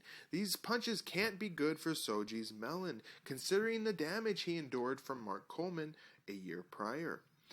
LOL, lethargic kick from Henderson. It was just like so slow. It was. Then Shoji grabs him and takes him down. 3 minutes down, Shoji is in Dan's guard. More measured work, but not much to write home about. As they are nearly under the ropes, Quadros raves about Dan's right hand, calling it sneaky. Dan has got the sneakiest, weirdest right hand, and no one seems to be able to block that punch. Yeah, it's a right hook and sometimes a right straight, a half hook straight, and it has a lot of power. Oh, it's got a good deal of power. 1 minute left now in round 1. We head towards the corner and Shoji punches up and Dan upkicks, but the bell rings, ending round 1. And I just have to note here, Quadros really is the best of all time. I'm just commenting on this during his recap of the round. It's just amazing, and I'm going to play a clip. right here. Ground. Here's the reversal. That knee almost landed. Dan chopping away with that right hook. That right hand over and over behind the ear. The left hand was what hurt Shoji. Shoji shot in for the takedown and got the takedown, but Dan sprawled back and stood back up, kneed him. Dan, oh, that was a hard shot, boss. And he just jumps out. Randy Couture is once again in Hendo's corner. Team Quest. Nice sideburns. Any thoughts? Shoji has, to me personally, like, once again shown improvement. I mean, how the round started and everything, he was in the fight, and I liked it. But he is fucking getting dominated. Yeah. And this is a slippery slope. I am waiting to see how it fucking ends. Yes. Round 2, the bell rings. Jab by Dan. Then he pushes forward with a leg kick and barrage of punches. Pauses to leg kick again, then more punches. Shoji crumbles to the mat and Dan tries to mash him before pulling back. Dan goes to get back into Shoji's guard and dives in with a right. Hard right, then a left, then Dan settles down into guard. Dan tries to smother Shoji by blocking his mouth before delivering a hammer fist. He tries to smother him again, then elbows the thigh. I guess elbows to the thigh are okay. Nice right by Dan over Shoji's arm. The ref comes over to stand the fighters up. Shoji is then the unfortunate recipient of a yellow card. You're getting your ass kicked, and you given a yellow card for stalling. That is a fucking insult to injury right there. No shit. I call him Man instead of Dan. Man mows forward with kicks. Dan mows forward with kicks, punches, and knees. Shoji with nary a response. As Shoji goes for a kick, Dan nails him with a left, sending Shoji back. 3 minutes left.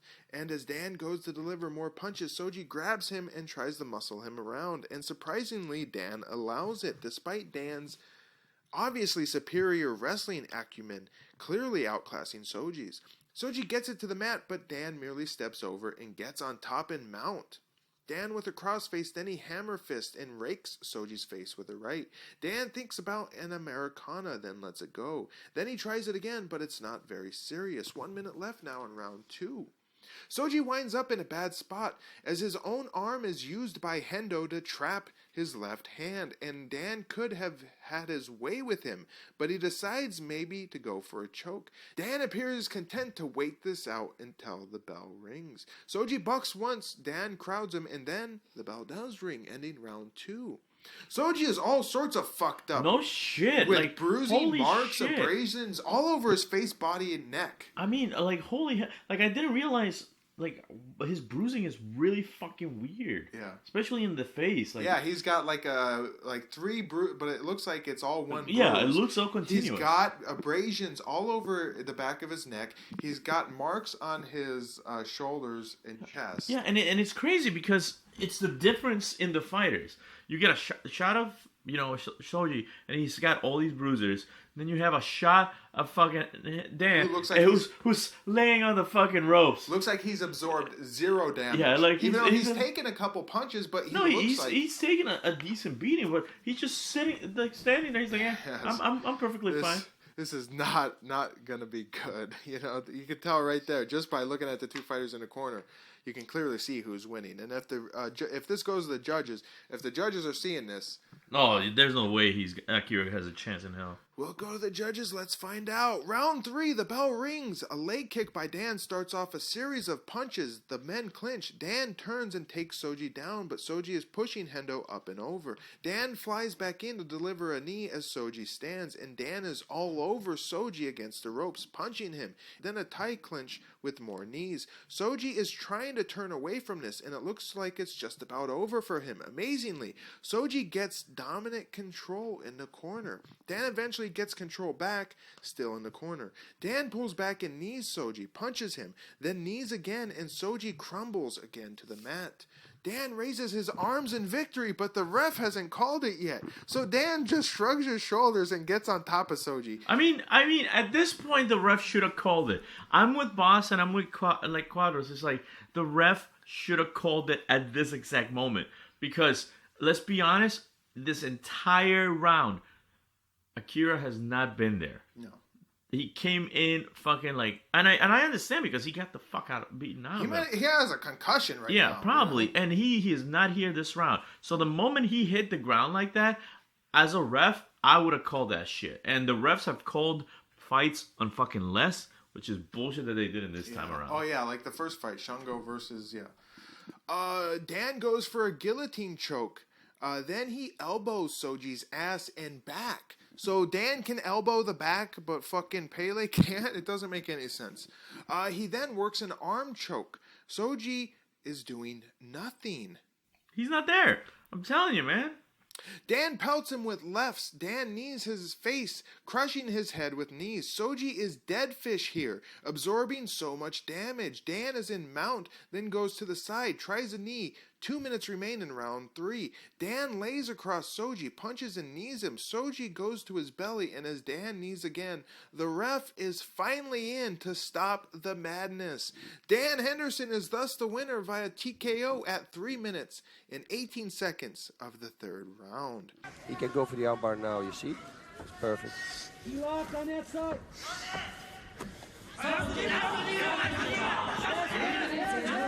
Yes, pass. Pass, yes. Wow, beautiful pass. Oh, and another knee. He's doing such a great job.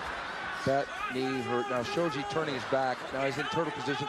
Good call. Good call. I'm glad. I probably would have called it a little earlier if I was the referee, but I'm not going to fault the referee because he stopped the fight for Shoji's protection. Dan Henderson was the first fighter to ever stop a Gracie, and now he's the first fighter to have ever stopped Akira Shoji. Henderson is dangerous. He is phenomenal. Quadros and Boss say it's a good call, and Dan Henderson gets the honored distinction of being the first man to stop Akira Shoji. Now it's time for the next fight, but first, good vibe. Thoughts? Like I said, really good fight. I enjoyed it. I mean, like I said, Shoji is improving.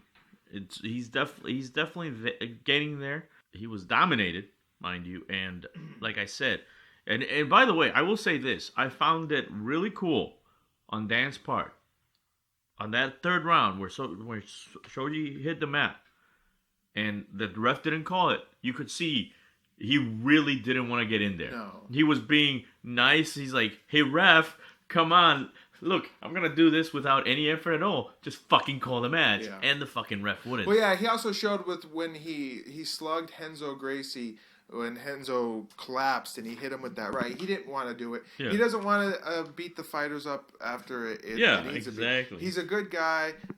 Clearly, he's a great guy. The only time that he viciously went after somebody after obviously knocking them out is when he knocked out Michael Bisping at UFC 100. Bisping was fucking dead on the mat, and Dan fucking flies in with a forearm across the face. One of the most iconic knockouts, because Bisping was knocked out for like 15-20 minutes. Like, he was out. Like, Dan fucking crushed him, but there was a lot of shit talking in that.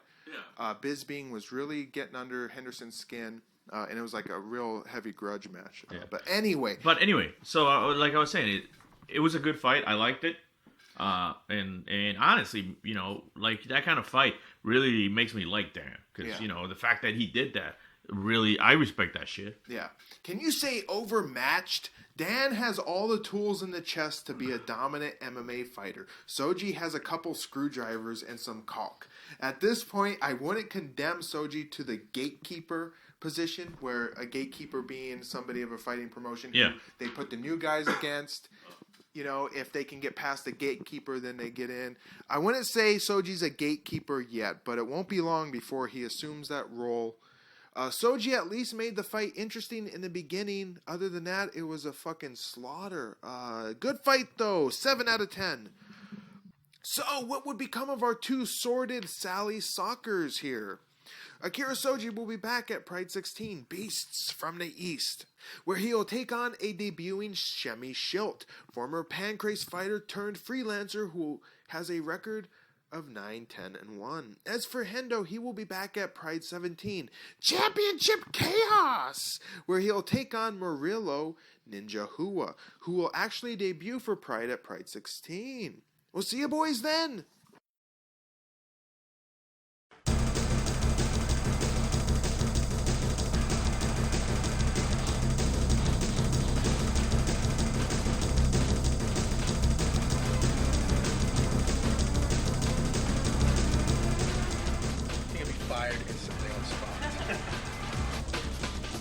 Actually, this is the longest my hair's been since I was probably a kid.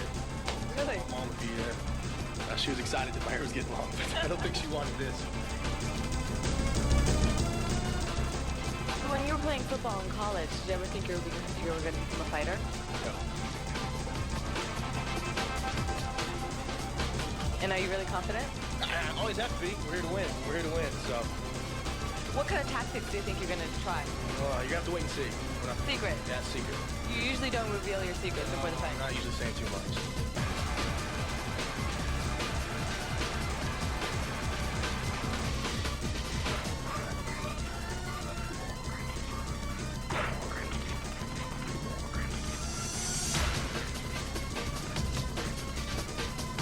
He's very tough, and plus he has like more than 20, like he has like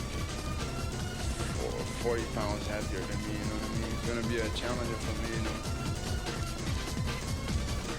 What are your future goals? I want to keep fighting for a couple more years, and I'm gonna start doing acting class and trying to go movies and trying to go movies and trying to go movies. What kind of actor are you going to be? Are you going to use your physique and become like an Arnold Schwarzenegger or a Sylvester Stallone? Yeah, of course, that's going to be the first main thing, but I want to improve and trying to get in different angles of acting. You know? Maybe comedian, maybe comedian, maybe comedian. My favorite, she's Sandra Bullock, and the other one is,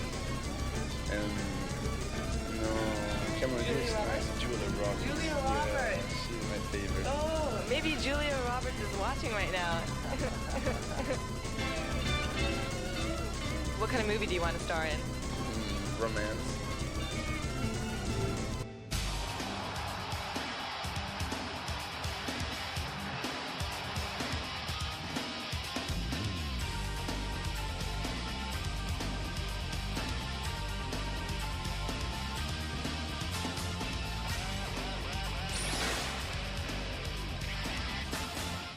Fight 7 of Pride 14 sees a returning Vitor Belfort, who was 24 years old with a record of 9-2, taking on a returning Heath, who was 23 years old with a record of 17-5. Both men were seen last episode at Pride 13, where both men secured submission victories over their opponents. Vitor submitted Bobby Southworth by a rear naked choke, and Heath submitted the Sobolev Dennis via Americana.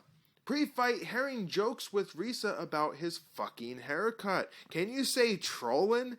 I like Heath. He seems like a very down-to-earth guy. Vitor, meanwhile, has to bring up that his opponent is heavier than him, meaning if he loses, he has an excuse. Vitor, who seems very depressed, says his goals are to keep fighting for a few more years, then take up acting and trying to go movies. A line which, hilariously, the editor of the DVD uses to roast old Vitor and make him look like a complete clown. I start doing acting class and trying to go movies and trying to go movies and trying to go movies. The editor does this a couple more times. This probably pissed Vitor off big time, and it's really kind of fucked up. The poor guy is pouring out his soul, telling you what his dreams and goals are, and you mock him. Classic. I love it. By the way, I don't know if I said this last episode. I'll say it this episode, and I'll make sure to make note to make this comment from now on. Herring's hair is fucking stupid. Yes. It is so fucking stupid. He even admits it's stupid. I know, but he's like, look, I've had this hair so short since I was a kid. And my mom was so happy that it was growing long, but then I had this. Yeah. And I'm like, if you admit it's fucking stupid, stop fucking cutting it like that. So I'm going to fucking call it out from now on. Yes, and I did mention last episode, I'm not looking forward to any more Vitor fights. Once we're in the ring, Quadros informs us of a special stipulation. If a fighter is outweighed by more than 20 pounds, that fighter has an option to allow or disallow knees and kicks to the head of a downed opponent. Okay, now, in this particular match, because there is a weight disparity of over 10 kilos, which is 22 pounds or more, Vitor has the option, being the lighter fighter, to allow or not allow knees and kicks on the ground. He has chosen to not allow the technique of the kneeing and the kicking on the ground being the lighter fighter. That is the option that he was given by the Pride rules and by the doctors of Pride for the safety of the fighters. Vitor has chosen to not allow those strikes for this fight. Okay. That makes so much sense. I missed this part, and I was like halfway through the fight. I'm like, they mentioned it. I'm like, why? What the fuck special rules are going on? Yeah. Boom. Quadros says it's for the safety of the fighters, and I don't understand this. If both men are in the heavyweight class, which traditionally is between weights 206 pounds to 265 pounds, what does it matter if one guy is 220 and the other guy is 250?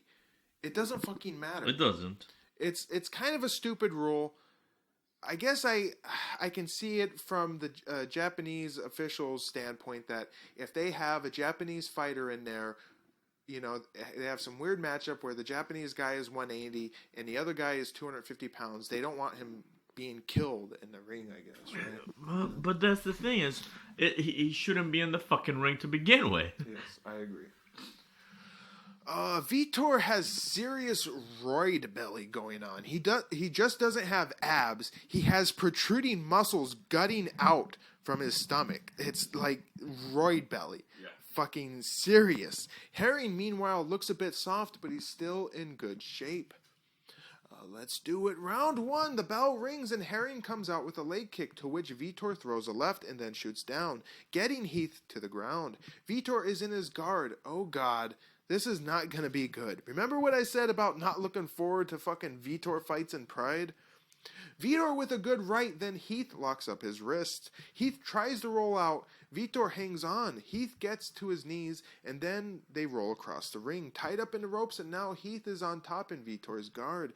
Vitor holds on to a choke, but Heath breaks free. Heath works the body. He works Vitor away from the ropes, continues to work the body. Heath then passes the guard to get to side control. Vitor then spins to his knees, giving up his back. Quadros is confused as Heath knees Vitor's hard ass, thinking it's an illegal strike, but only knees and kicks to the head are illegal for this fight, as Boss corrects him. Mixed martial arts from the same position, but Heath has got to be careful not to throw that knee. Oh, he can throw the knee, but he can't to the throw body. to the body. Right, that's right. You're right. Heath pounds Vitor's head, then the back. Vitor remains turtled up. Palm strikes then by Herring. Quadros says Herring should beat on Vitor's arm to take away his punching power. Vitor's steroid injection point has been exposed by his shorts, as there is a band-aid on his right thigh. Or maybe he had a mole removed. Heath sees this spot and straight up punches it about 5 fucking times. Maybe he thought it was like some type of injury. Yeah. So he's like punching, like literally that's a target and he's punching. It's great. Vitor explodes to turn over, pulling guard, saving himself from the continued beating. 5 minutes down in round one. The men with steady work punching each other, but not much to report here. Heath works the body, and as he allows Vitor to posture up, Vitor sweeps him and gets on top. Heath turns and gives up his back, then he raises up, causing Vitor to slip off. Heath stands and then calls for Vitor to stand up. But Vitor doesn't, and Heath forgets he asked and just goes for a kick. Then suddenly remembers, oh yeah, I asked him to stand up, so he walks away. Vitor then stands up. Heath flies in with a jumping knee-like maneuver, and Vitor is on the mat with Heath on his back. Heath thinks about a choke, then goes back to pounding Vitor. He goes for a choke again in the ropes, and Vitor slips out, and now Vitor is on top. There's about 2 minutes left, and it looks like Vitor has a bloody nose. Vitor with poor control as Heath merely stands up from this position and then puts Vitor down. Heath is in his guard. Heath works rights, and there's 1 minute left in round one. Vitor eventually flips over, giving up his back. Heath holds on and goes back to working the head and body. Then the bell rings, ending round one. Surprisingly, this isn't a boring fight. While it has a lot of ground fighting, the men are working and continuously going for reversals and punches. So I take back what I said about fucking Vitor Belfort fights. Round two, Vitor mistakenly shoots low as Heath knees him. Then they clinch in the corner. Heath seems confident Vitor won't take him down. And pow! Vitor does, but Heath is already back up. Vitor holds on, and Heath, that cheating fuck, grabs the ropes as Vitor tries to take him down. So the ref comes in and gives Heath a yellow card. But the fight is restarted standing. Low kick by Heath causes Vitor to shoot in, but he gets stuffed and he gets back up. Kick then punch by Heath. Vitor grabs his leg, tries to take him down, but Heath with superior control. He gets on top in a very tall half guard and is also holding onto a choke, but he lets that go. Heath then falls to full guard. Ref calls for action. Heath works little punches. Heath postures up. Boss wonders who Heath's hairdresser is. Yeah, I wonder who his hairdresser is, huh? I believe we have to assume that his hairdresser is from the planet Earth. Vitor goes for an armbar but loses it. 2 minutes left in round 2. Heath gets to his feet and Vitor stands after. Heath flies in for a takedown and Vitor pulls guard. Heath with not much action. He goes to pass guard and Vitor gives up his back. 1 minute now in round 2. Vitor rolls out and Heath asks him to stand up. The men collide and Heath takes Vitor down, but he doesn't get much off here. The bell rings, ending round 2. In between rounds, Quadros talks about how Vitor has abandoned his stand-up boxing to focus on ground fighting. But he was a puncher back then. He was a boxer. After he lost to Sakuraba on a decision of which he was dominated, could not knock Sakuraba out, he pretty much abandoned his boxing. Yeah, it's strange. It became like an old-style jiu-jitsu thing. That also happened simultaneously while many people left the tutelage of Carlson Gracie and they formed the Brazilian top team. Yeah, and everybody from the top team are all ground fighters. Moving on to the third and final round, the bell rings. Leg kick by Heath. Then he fakes another low kick, but instead goes high, and Vitor kindly puts his face right into the kick. Vitor, it appears, was using this as a means to get Heath to the mat, and this strategy, though ill-advised, worked like a charm. Wow, amazing stuff. I mean, honestly, this fight has been really good. I don't think there's been a fight before where there's been so many reversals. Yeah. Oh yeah. Yeah. Absolutely. Vitor is in side control and he works knees to the back. Heath seems to converse with his corner, seeming to say, "I don't know what just happened." Heath gives up his back. Heath tries to pull Vitor over him, then rolls and they are all twisted up. Then Heath rolls to his belly, then gets to his knees, and then springs a leg lock attempt. Vitor gets out of it and is now in half guard, then is in side control. Crazy Portuguese coming from Vitor's corner. Heath tries to get out of Vitor's control and he's played it very smart, and now he rolls and gets into Vitor's guard. Beautiful work. Anyone watching, this is what you do on the bottom. Roll, move, continuously give up position, and don't stop. Eventually, you can reverse. Heath works punches and there are 2 minutes left in round 3. Continuous body and head work by Heath, 1 minute left. Continuous body and head work by Heath and the bell rings. 3 rounds down. Both Quadros and Boss give the fight to Herring. Me too, clearly. Heath was in control for at least 75% of the fight. But we'll have to go to the judges to learn our verdict, which is...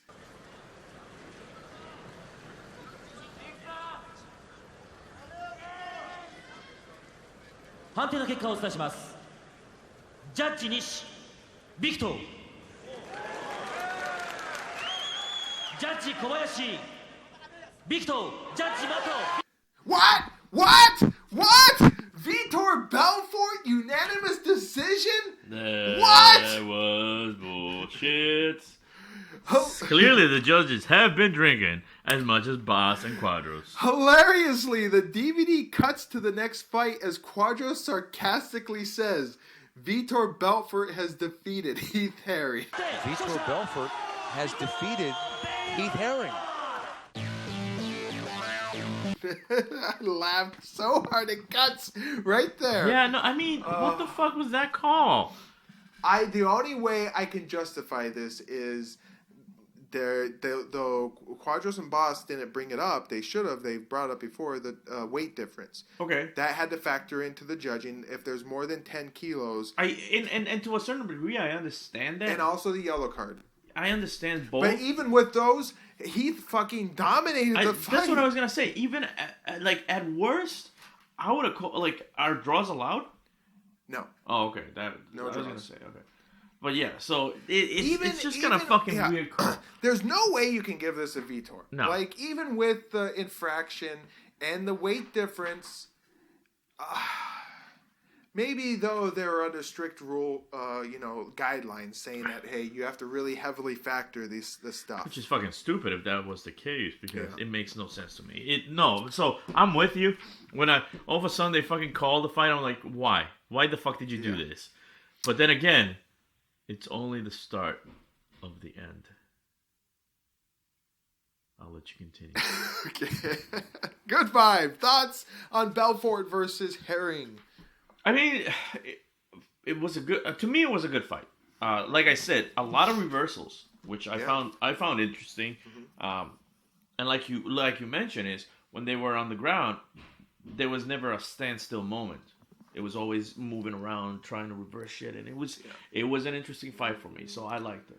You know what? Haters gonna hate, but I liked this fight for the most part. I think Vitor during this time period was a lump of shit, and it would be years before he would turn into a legit badass. Maybe he was too concerned with becoming an actor. Anyway, Herring won this fight, 6 out of 10. So what would become of our two based bashers here? Herring will be back in short order for Pride 15, Raging Rumble, where he'll take on a returning Mark Kerr. As for Vitor, this will be the last we'll see of the Brazilian for a very long time. Maybe he was pissed off about being mocked. Who knows? But he won't be back until Pride. Total Elimination 2005 in April of 2005. That's 4 years. There he'll be taking on Alistair Overeem. Between then and Pride 14, he would fight in the UFC, first facing off against Chuck Liddell over a year after Pride 14 at UFC 37.5. During his stint in the UFC, Vitor may or may not win the UFC light heavyweight belt. But to learn about the adventures of Vitor Belfort and if he became a successful actor or not, you'll have to tune in to Pride Resurrection, episode 30-something or another. We'll see you boys then.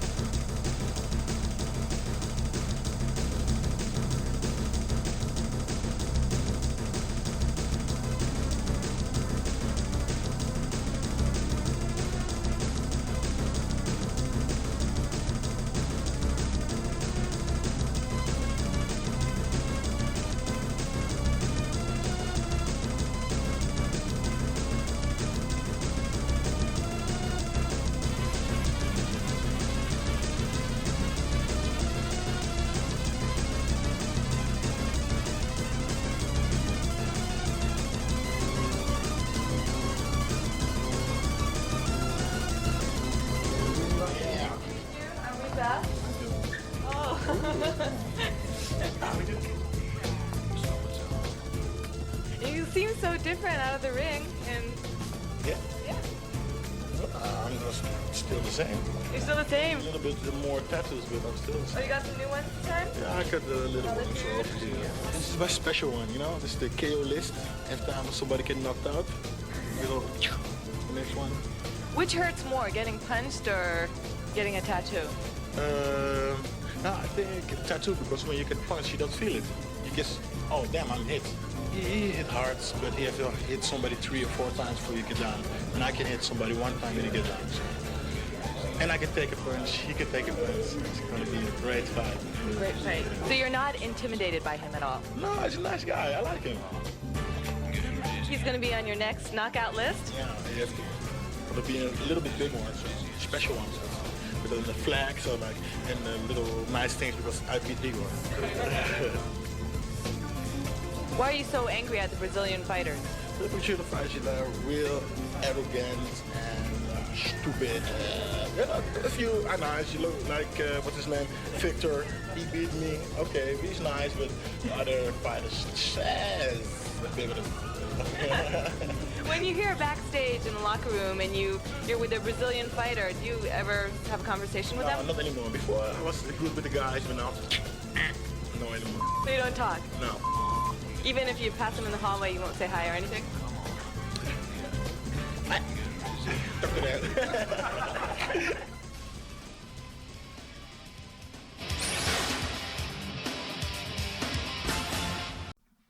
Fight 8 of the card sees a returning Igor Vovchanchyn, who was 27 years old with a record of 46-4 with 1 no contest. He's taking on a returning Gilbert Yvel, who was 24 years old with a record of 24-6 and also 1 no contest.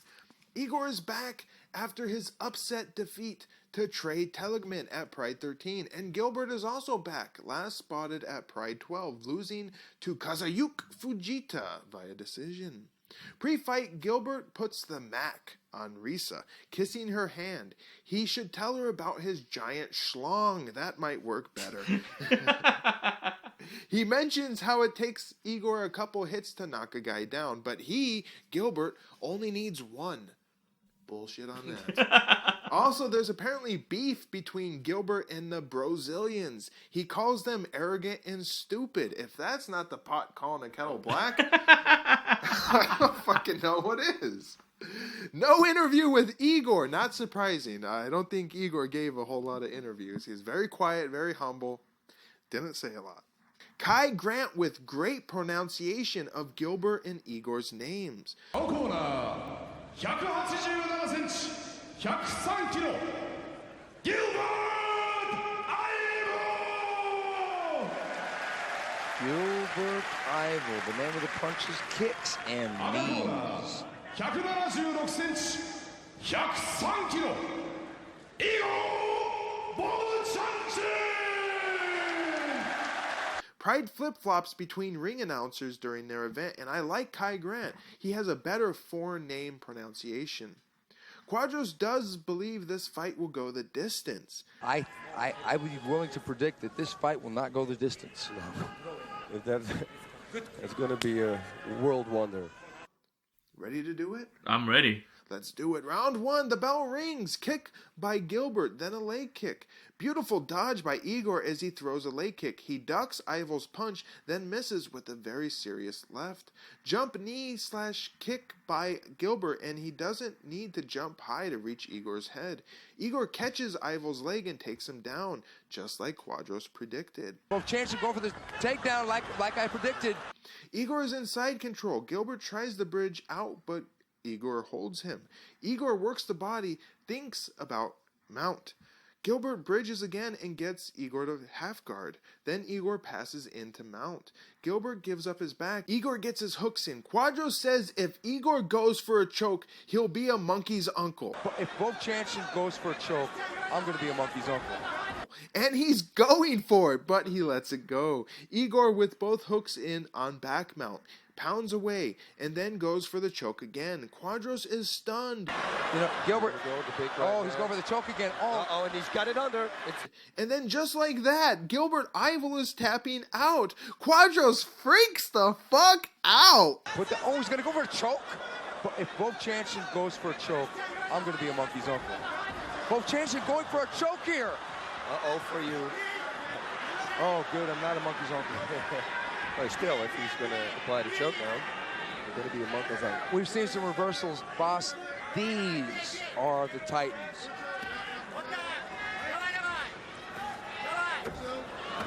You know, Gilbert. He's going for the choke again. Oh, and he's got it under. It's digged under. Oh my! If he chokes out Gilbert Yvel, it's gonna. Oh my God, boss! He chokes him out. Igor Vovchanchyn has choked out Gilbert Yvel. The crowd loves it, and just like that, Igor Vovchanchyn, winner via rear naked choke at 1 minute and 52 seconds of the first round. Wow, that's really all you can say about this fight. First of all, Igor didn't win by knocking a bitch out, which is crazy because, I mean, maybe it's just me, but I never thought Igor's ground game was very strong. No.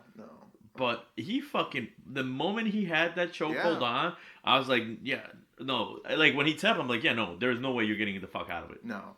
And it was more of like a forearm. It wasn't like a flush rear naked choke. As he just grabbed this forearm and pulled it into Gilbert's throat. Surprising, it worked, but I don't think Gilbert was really too good at defending submissions, and he probably didn't know what the fuck to do. His airways getting fucking blocked. Yeah, no. But once again, very surprising end to a match. Yeah. Shocking to see Igor win with a submission, but it was a satisfying result. Though it was a quick fight, the fight had an air about it that anything can happen. You better not blink. Yeah. I know how you love when Boss or Quadro said, "Don't blink." It was. I liked it. It was a good fight. 7 out of 10. So what would become of our two furious foreign objects here? Igor will be back at Pride 15 to take on the Masake Satake. As for Yvel, he will return to action at Pride 16, Beast from the East, where he will I don't think he's from the East either. No. I'm just saying, listeners, that name is kind of throwing me off. There he will take on a debuting Dandy Don Fry. Looking forward to that one. And we'll see you boys then. Oh, by the way, so I forget. I'll have to look back over the comments, but somebody said they want to come on the show when we get the Don Fry's first fight. So if you're listening to this and I'm lazy and I don't want to fucking go back over all the comments. If you made the comment, it's on the tip of my tongue who the commenter was. The friend of a show. Maybe it was. He likes a lot of things in the tip of his tongue. I think it was Brady. Penis. I'm ignoring that. I think it was Brady Rack. Anyway, if it was you that want to join the show for Dandy Don Fry's first fight, make a comment so I know.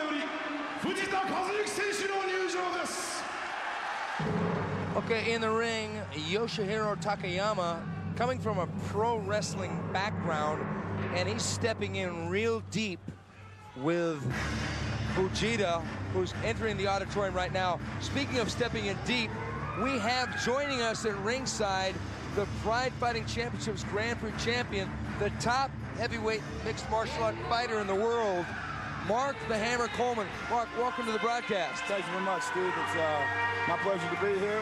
Bass, it's good to see you again. Good seeing you too, man. Help me out a little bit here if I need it. No problem. No problem. Bring it right. Well, you know, we've got two wrestlers in the ring, Mark. Yes. One of them challenged you, Fujita. What was it, after Pride 10? Well, I've been getting challenged quite a bit here lately, so it's nothing new to me.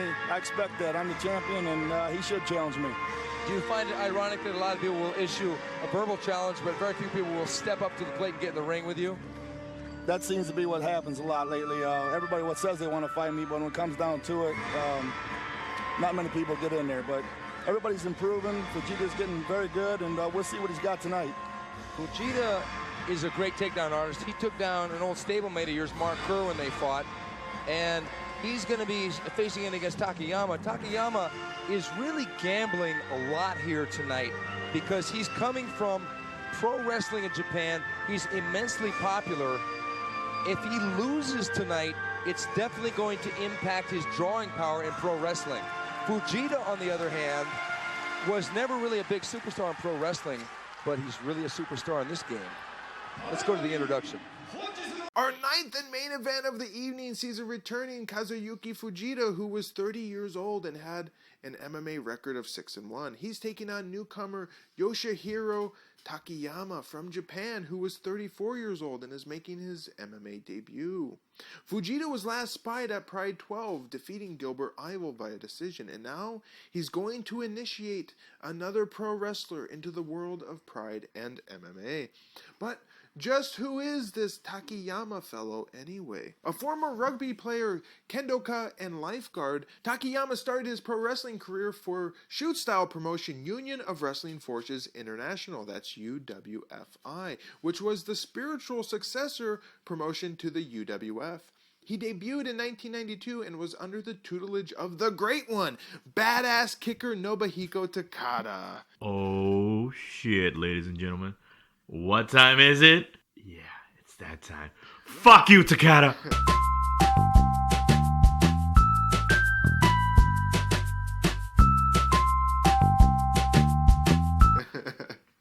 Takayama. By the way, I want to point out that at some point, we honestly, instead of just me saying fuck you, Takada, we should make a little graphic of like me just like either my face or something, just going fuck you, Takada, fuck you. Have you not seen that? What? The graphic I made, the little animation? No. Your little body fucking comes out. Oh, your what? head. I gotta fucking watch that shit. I missed it. God damn it.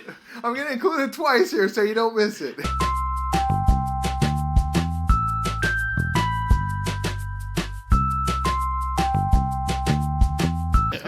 Jesus. Takayama, a towering 6'5", was an imposing force and stayed with UWFI until its collapse in 1996. After the UWFI, he and the shoot-style boys joined Sakuraba over in Kingdom, another shoot-style promotion. But after that promotion went belly up, he went to All Japan Pro Wrestling. And surprisingly, despite his size and eye-catching appearance, Takayama was regulated to the undercard, and Takayama didn't accomplish a whole lot there. In 2000, he then joined Pro Wrestling Noah, and in 2001, he became a free agent so he could try his hand at MMA. Which brings us here to Pride 14. What the fuck? Is this seriously what we're going with for a fucking final fight? This main fucking event is fucking Fujita and the most awkward looking fucking asshole that Japan can fucking provide with a fucking like toupee looking motherfucking wig. I swear to God, this fuck is just awkward as all fuck. And they do a little fucking intro where Fujita's just like, oh, I'm so mean. I'm fucking... No, fuck you. You don't fucking deserve to be in the fucking main event of this fucking fight. No, fuck this shit. You know what? Up until this point, I was loving this event because it had so many good fights, even fights, entertaining fights. I was literally about to make a note how this is probably my favorite event so far, and then this fucking fight happened, and then this fucking fight come in, and I'm like, why the fuck are we ending on this? Huh? Why? That's like eating a delicious fucking course of lobster and steak, and ending with a fucking shit sandwich. Fuck this shit. Fuck everything. God damn it. Whoa. Yikes. So I agree that this isn't Fujita, even though his record is 6-1, he doesn't deserve main event status just yet, but they're obviously doing it for the Japanese crowd. I understand, but even though I would, he's pulling a Takeda. This is the fucking reason I hate Takeda. Yeah, well, Inoki is probably pulling the strings on this because Fujita is in heavy with Inoki, and Inoki is right now he's like the godfather. Yeah. Fuck you, Chin. But I think a better main event probably would have been Igor versus Gilbert. Any of the other fights would have been great fucking main events. Yeah. They fucking end with this. Yeah, this is the true main event. This is the only fight I think on the rip we had that was in its actual order. And maybe Dan Henderson versus Shoji was also in the correct order. But all the other fights, like Silva versus Shungo was the first fight. It was actually like the 7th fight. You know? Jesus. Yeah. But anyway, this is for the Japanese crowd. They don't care whether it's a legitimate main event or not. Pre-fight, we see Fujita backstage getting ready. He's serious. And then, boom, there is Takayama looking like Eddie Munster, about 10 feet tall. Both men are sporting bleached hair. But let's be honest, Takayama is fucking ridiculous. Yes. He looked, honestly, like he sculpted a fucking American Girl doll and fucking stole the hair. Yes. And figures, we finally get fighter walkouts, but just for Fujita, Takayama is already in the ring. And hey, special guest commentator Mark Coleman is joining the broadcast booth. Apparently, Fujita challenged Coleman at Pride 10. And that would actually be, I think, an interesting fight, though it would never happen. Takayama, who looked like $1 million yen in the mid-90s as a pro wrestler, looks frumpy here and kind of comical. Still looks scary. Fujita looks stout like a buff turtle, which is not coincidental considering one of his fucking nicknames is like something turtle or another. I forget which. Nice stare down with Fujita looking up at Takayama. Fujita chants already break out before the bell rings. Yuki Fujita right there with the blonde hair is strength, Mark. Yes. He's a strong guy. They both look like they're very strong. I anticipate Fujita being able to take him down, and we'll see what happens from there. Yeah, it's pretty much impossible to knock Fujita out. We've seen he got knees, he got punches so hard. Got punched so hard in the head, he never went down. You know, Takayama has predicted that he will fight Fujita the exact same way that Ken Shamrock fought him, but he will not give up. Fujita is definitely the second biggest crowd favorite after Sakuraba. Any thoughts? Any more rants? Honestly, my rant's gonna continue. Sure. Oh. So let's fucking continue this way. Honestly, Takayama is the most awkward looking motherfucker there ever was. He is pretty weird looking. He's fucking hella tall, right? And he doesn't have, he's not a lean guy. I understand that. But you should have seen him when he was debuted in the UWFI. He looked fucking amazing. Okay. He was thin and muscular. He had long black hair. Which would work for him. Fucking amazing. And that's the thing. That would work for him. But here's the thing is, he doesn't have black hair anymore. He has that fucking blonde ass fucking giant gut, fucking like Richie Rich fucking wig that he's got going on, which is stupid. A giant fucking beer gut, because it's not like the gut that Igor kind of has, because it's not. Oh, I'm not lean, but I'm still thick. Muscular. No, this is a goddamn fucking beer. And he doesn't have much muscle. This is like a retired sumo guy try to get fit. He does look a lot like Yoshida. The guy who fucking got tore up by Goodridge. Yeah. He doesn't have much muscle. No, he doesn't. He's awkward looking. I can't believe he let himself go. He looked fucking tremendous I have video. You'll be able to see this guy fucking looked like a certified $1 million. He looked like a main event star, which is surprising that he didn't go anywhere in his pro wrestling career. Not until after he did Pride did he really get success in pro wrestling. But I look at a guy like that. I'm like a looks guy. Maybe he sucked as like an in-ring worker though. Yeah. But I see a guy like that and I say, that's our next contending champion. I know, but that's the thing is, it's not only that. So then you have this, like I said, this awkward looking motherfucker, right? Most awkward looking motherfucker. His fucking MMA debut. He's a pro wrestler. His MMA debut is gonna suck the balls. And once again, they shove him up our asses like a fucking puppeteer going up Kermit as a main event. What the fuck? Well, I didn't make note of it in my comments here, and I don't think I'll splice it in. But Quadro said, imagine if Bill Goldberg fought Triple H in an MMA event. This is what this fight is like, and that's why the crowd loves it. I understand the allure for the Japanese crowd, but just not main event allure. I agree. That's the thing is, these two guys, they can fight to their fucking heart's content. I don't give two fucks about it. Have at it. When you try to shove them as a main event, I will call it the Takeda effect. I immediately want to just punch you in the face and hate you forever. Yeah. Well, let's do it. Round 1, the bell rings. Takayama pause and then kicks at Fujita, who tries. And holy shit. So not only is he the most awkward looking motherfucker, did this motherfucker even know what MMA is?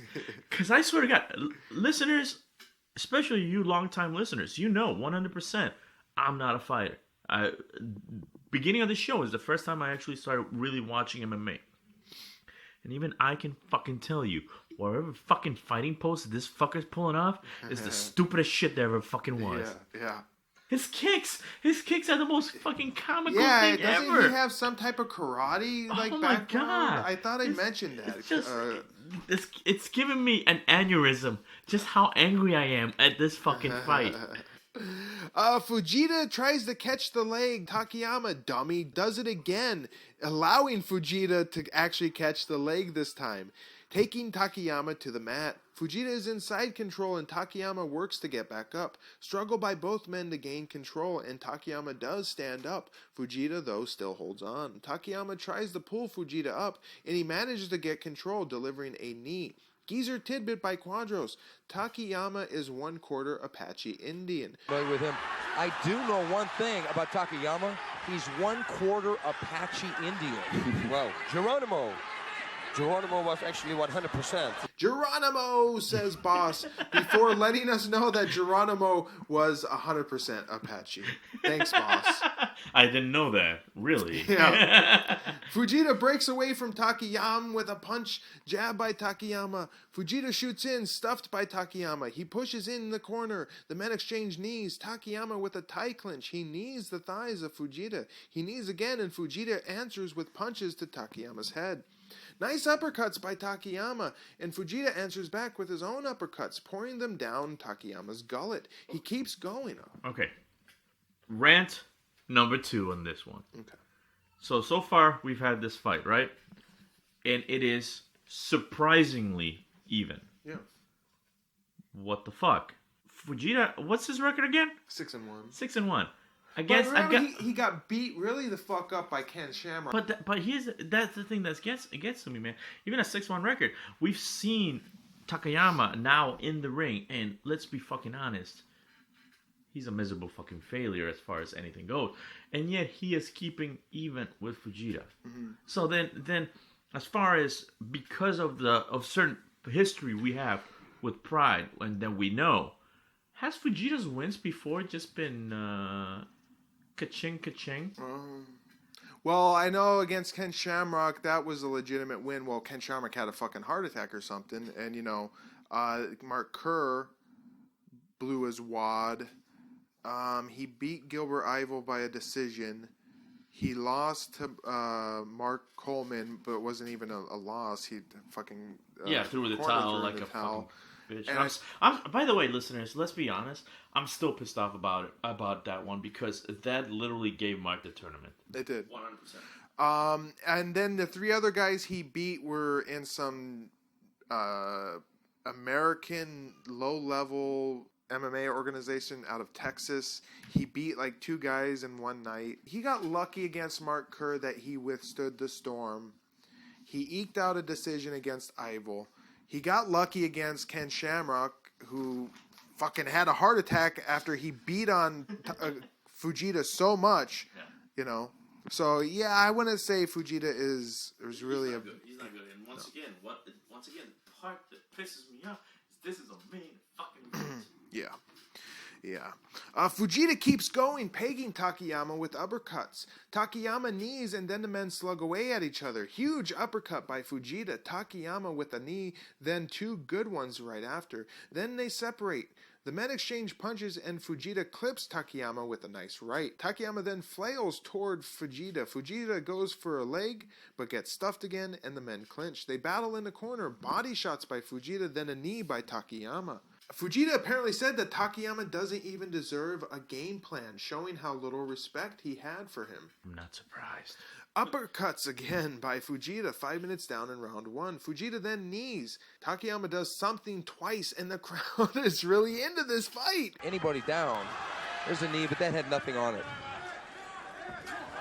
Wow. Quadros asks Mark Coleman who he wants to fight next. Is it one of these guys? Who do you want to fight next? Would you like to fight the winner of one of these guys? I would definitely like to fight the winner because both these guys are extremely popular here in Japan, and it'd be a great matchup, great for the fans to see. And Coleman says he would like to fight the winner of this fight. Fujita tricks Takayama by juking down, and Takayama, the fucking dummy, falls for it. And now Takayama is on his knees with Fujita in a forward headlock position. Fujita tries a knee but misses, then knees again and connects. This is the Mark Coleman position, says Boss. The men raise back up to their feet, Takayama with a nice knee to the body. Then they exchange knees, then tit-for-tat knees. Takayama well studied with his tie clinch. Takayama knees Fujita as they move to the corner. Takayama is running on fumes here, and Fujita simply turns him down to the mat, getting on top. 3 minutes left in round 1. Fujita moves to the front of Takayama and knees him in the face. 2, 3, 4, 5 times before Takayama finally tries to get out of it. The men are stuck in the ropes and 3 refs come in to move them toward the center of the ring. On the restart, Fujita paintbrushes Takayama's head, then little fists that aren't doing a whole lot. Fujita keeps it up and Takayama doesn't really answer. Fujita is pretty much in mount here with Takayama's crossed leg in between them. Fujita could be easily swept here if Takayama knew what he was doing. 1 minute left. Fujita thinks about an arm triangle choke before letting it go. Takayama's leg is pretty awkward here. Takayama finally fires back from the bottom. Then the bell rings, ending round 1. What a great round, says Quadros, and I agree. This is a pretty fun fight so far. Takayama looks hurt and tired with a bloody nose, and I think his biggest fault right now is his lack of a gas tank. Shut up, kitty! You have to chase her a fucking way. Chase her down the stairs. I was close. Get in here, kitty! Get going! Fucking meowing all the way down the stairs. Oh, fantastic. God, I should include that in there. It's behind the scenes. Oh, boy. Funny bit, Quadros starts off a thought on Takayama, then leaves us hanging as silence just fills the air. I think that Takayama is gonna come to.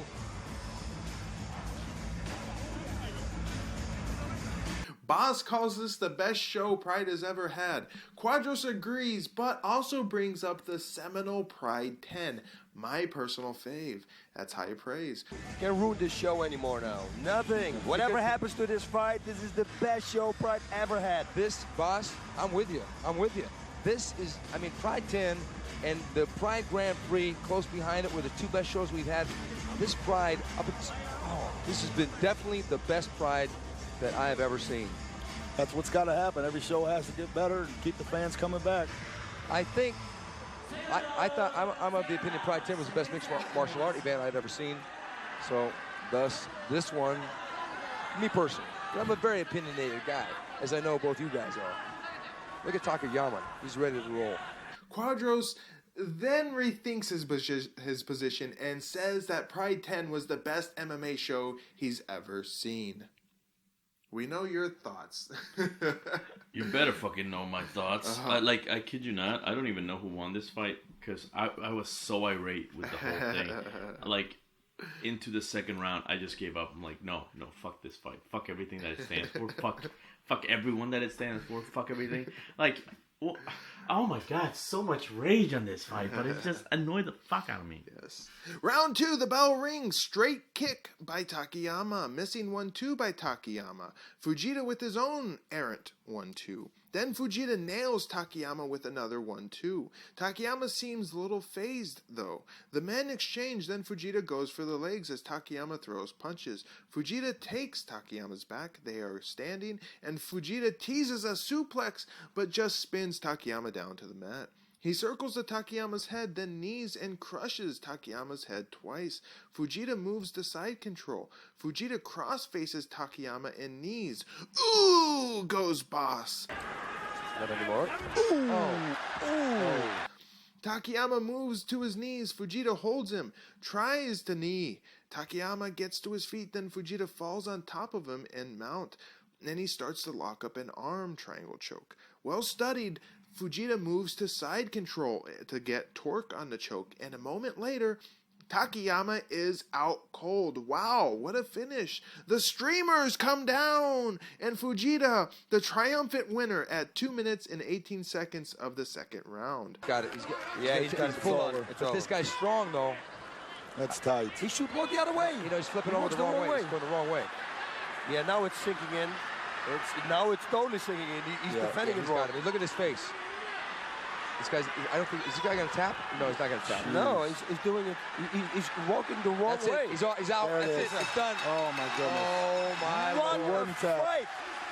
Wow. Unbelievable. I got to tell you. Wow. Fujita is a stud. Yeah. Man, that guy put a beating on him in that first round. Yeah, but Takayama was unbelievable too. His first appearance in NHB. Wow, definitely impressed. If this guy gets the right trainer and they work on just really all he has to do is work on his work on his conditioning, because Fujita couldn't take him down the first round. All he has to do is work on his conditioning. That's it. Takayama gets lots of love from Quadros here, and Fujita gets on the mic. But Mark Coleman talks over him the whole time. Ha! Well, it's not like we would understand, because they never fucking translate when people get on the mic. Right. And that does it for our event here as our broadcast trio, Boss, Quadros, and Risa, close out our show. Good vibe. Thoughts on Fujita versus Takayama? Yeah, you know exactly how I feel. This is... I'll say this. Great fight. Well matched up. Good finish. It was a great crowd pleaser. 8 out of 10. So what would become of our two powerhouse pro wrestling doofuses here? Takayama will be back at Pride 18, Cold Fury 2, where he'll take on Semi-Schilt, tall-ass Pancrase veteran. As for Fujita, we won't see him for a long while, not until Pride 26, Bad to the Bone, way off in June of 2003. That's 2 years, where he'll be taking on the GOAT, Fedor. Between then and now, he would have 4 fights, including a duo of fights against another GOAT, Mirko Krokop, which will be his next immediate fight after Pride 14, which was at the K1 Andy Hugh Memorial 2001 in August of 2001. Fujita would then fight Tadao Yoshida. Remember him? He got beat up by fucking Gary Goodridge at a UFO event in 2002. Then he would fight Mirko Krokop again at the Inoki Bumbeya event. But to learn about the adventures of Fujita, Super Turtle, that's his fucking nickname. I remember now. His turtle nickname is Super Turtle. You'll have to tune in to Pride Resurrection 30-ish, I think. See you boys then. And that brings us to the end of Pride 14, Clash of the Titans. Good vibe. Your overall thoughts on this event? Okay, so like I said, my overall thoughts is that for the most part, this event was great. I mean, there were some quick matches, but the one thing I always look for is evenly matched. Like at least, you've said that before. At least, you know, if a fight's quick, I don't want it to be a slaughter. Mm-hmm. If a fight goes on, I don't want it to be boring. Yeah. Most of these fights had one of the, like, were not either one. Right. Like, if the fight went on, it was because it was, but it was still active. If it was short, it was still 2 fighters that were evenly matched, and it was just like a freak event kind of thing. Yeah. So overall, one of my more favorite Pride events until the end. Yeah. I won't call this the best Pride ever. Pride 10 still holds that distinction. I know you didn't like Pride 10, but I think it's regarded as one of the best Prides ever. Up till this point, Pride 10 still the best Pride. But I would stretch and say that this is the second best event now, after taking over for Pride 13. Pride 13 was a good event too. Wasn't the best, but it was like, I would call it second best. Then maybe the Pride Grand Prix, the opening rounds. Mm-hmm. Pride has been putting on better and better shows, and you know what? It's only going to get better as we get into 2002 and 2003. Pride will hit higher watermarks going into these. Which is good, because, like I said, this was a really good show, and honestly, let's just remove the main event. Mm-hmm. Remove it. Yeah. It was my favorite Pride to date. And had they chosen any of the other fights in the card, I would have loved it. I would have had like a giant erection the entire fucking time. Boom. You know, I would have given it all my fucking money. Mm. But to me, they fucked at the end. Yeah. They just fucked it. And now it's the time of the show where we pick our fight of the night. Good vibe. What is your fight of the night? That's the thing about this show. There's a lot of good fights, yeah. So many choices. I would honestly have to give it to the Chuck Guy fight. Yes. Mm-hmm. Hands down, the most even fight of everything, the most entertaining fight to watch. Yeah. Like we said when we were reviewing the fight, on one side you have Guy, who is amazing in his combination, whose fighting style flows. Then you have Chuck, who, like I mentioned, to me is the American Igor. So he knows how to fight. He brings the fucking hammer down. Yeah. So hands down, best fight. Well, I was gonna pick that one too. Since you picked that one, I will kind of mix it up here, and I'll go with Fujita versus Takayama. All right, ladies and gentlemen, I quit. No, that's it. I'm done with Pride Resurrection. I'm gonna burn everything I own. Pride Resurrection. I'll also give notable mentions, honorary mentions to Vitor versus Herring. It was an entertaining fight. A lot of action. Henderson versus Shoji. So a lot of good fights in this one. Yeah. And with that out of the way, we've come to the conclusion of episode 16. Wow, what a show! The best yet. We'll be back in short order for even more Pride action with Pride 15, Raging Rumble, which takes place on July 29th of 2001. There we will be treated to 8 bouts of extreme force, which includes a debuting Aserio Silva taking on Valentjin Overeem. Valid Ishmael makes his return to take on Shungo Oyama. Ebenezer Francis Braga also returns to take on Jughead Daijiro Matsui. Masaki Satake is back to take on Igor Vovchanchyn. Jesus. That might That's not be gonna good. be a fucking slaughter. Mark Kerr makes his triumphant return to take on Heath Herring. Antonio Rodrigo Noguera, Big Nog, debuts for Pride to take on Gary Goodridge. Kazushi Sakuraba is back to take on a debuting Quentin Rampage Jackson. Wow. And I guess Tokumitsu Ishizawa, who previously lost to High Gracie, but he's taking on High Gracie in a rematch. And that's the main event, not Sakuraba versus Rampage? Wow. I mean, let's be honest, we have been reviewing Pride since the beginning. Mm-hmm. And fuck it all, Pride is terrible at fucking picking their main events. Yeah. But I will say this, they're terrible at picking their main events as if you're not Japanese. Like, I assume if you're Japanese, this is going to be a great main fucking event. Yeah. But if you're trying to get a worldwide audience, you're fucking it up. Yeah. And they'll fix it. Well, they'll kind of forced to have to fix that because like I said, it's the Takeda effect. It's someone that's big in Japan who it'll draw the Japanese crowd. That's true. But if you're trying to get an international audience, that's not the way. You can't go full out on that shit. Yeah, as we get on to the later years and you add in the Nogueras, Crow Cop, Fedor, all these huge foreign stars, the Japanese just can't keep up. Outside of Sakuraba being their huge draw, there's they'll have to, put on the correct main events in the future. But which I'm waiting for. Pride 15 looks like another great show.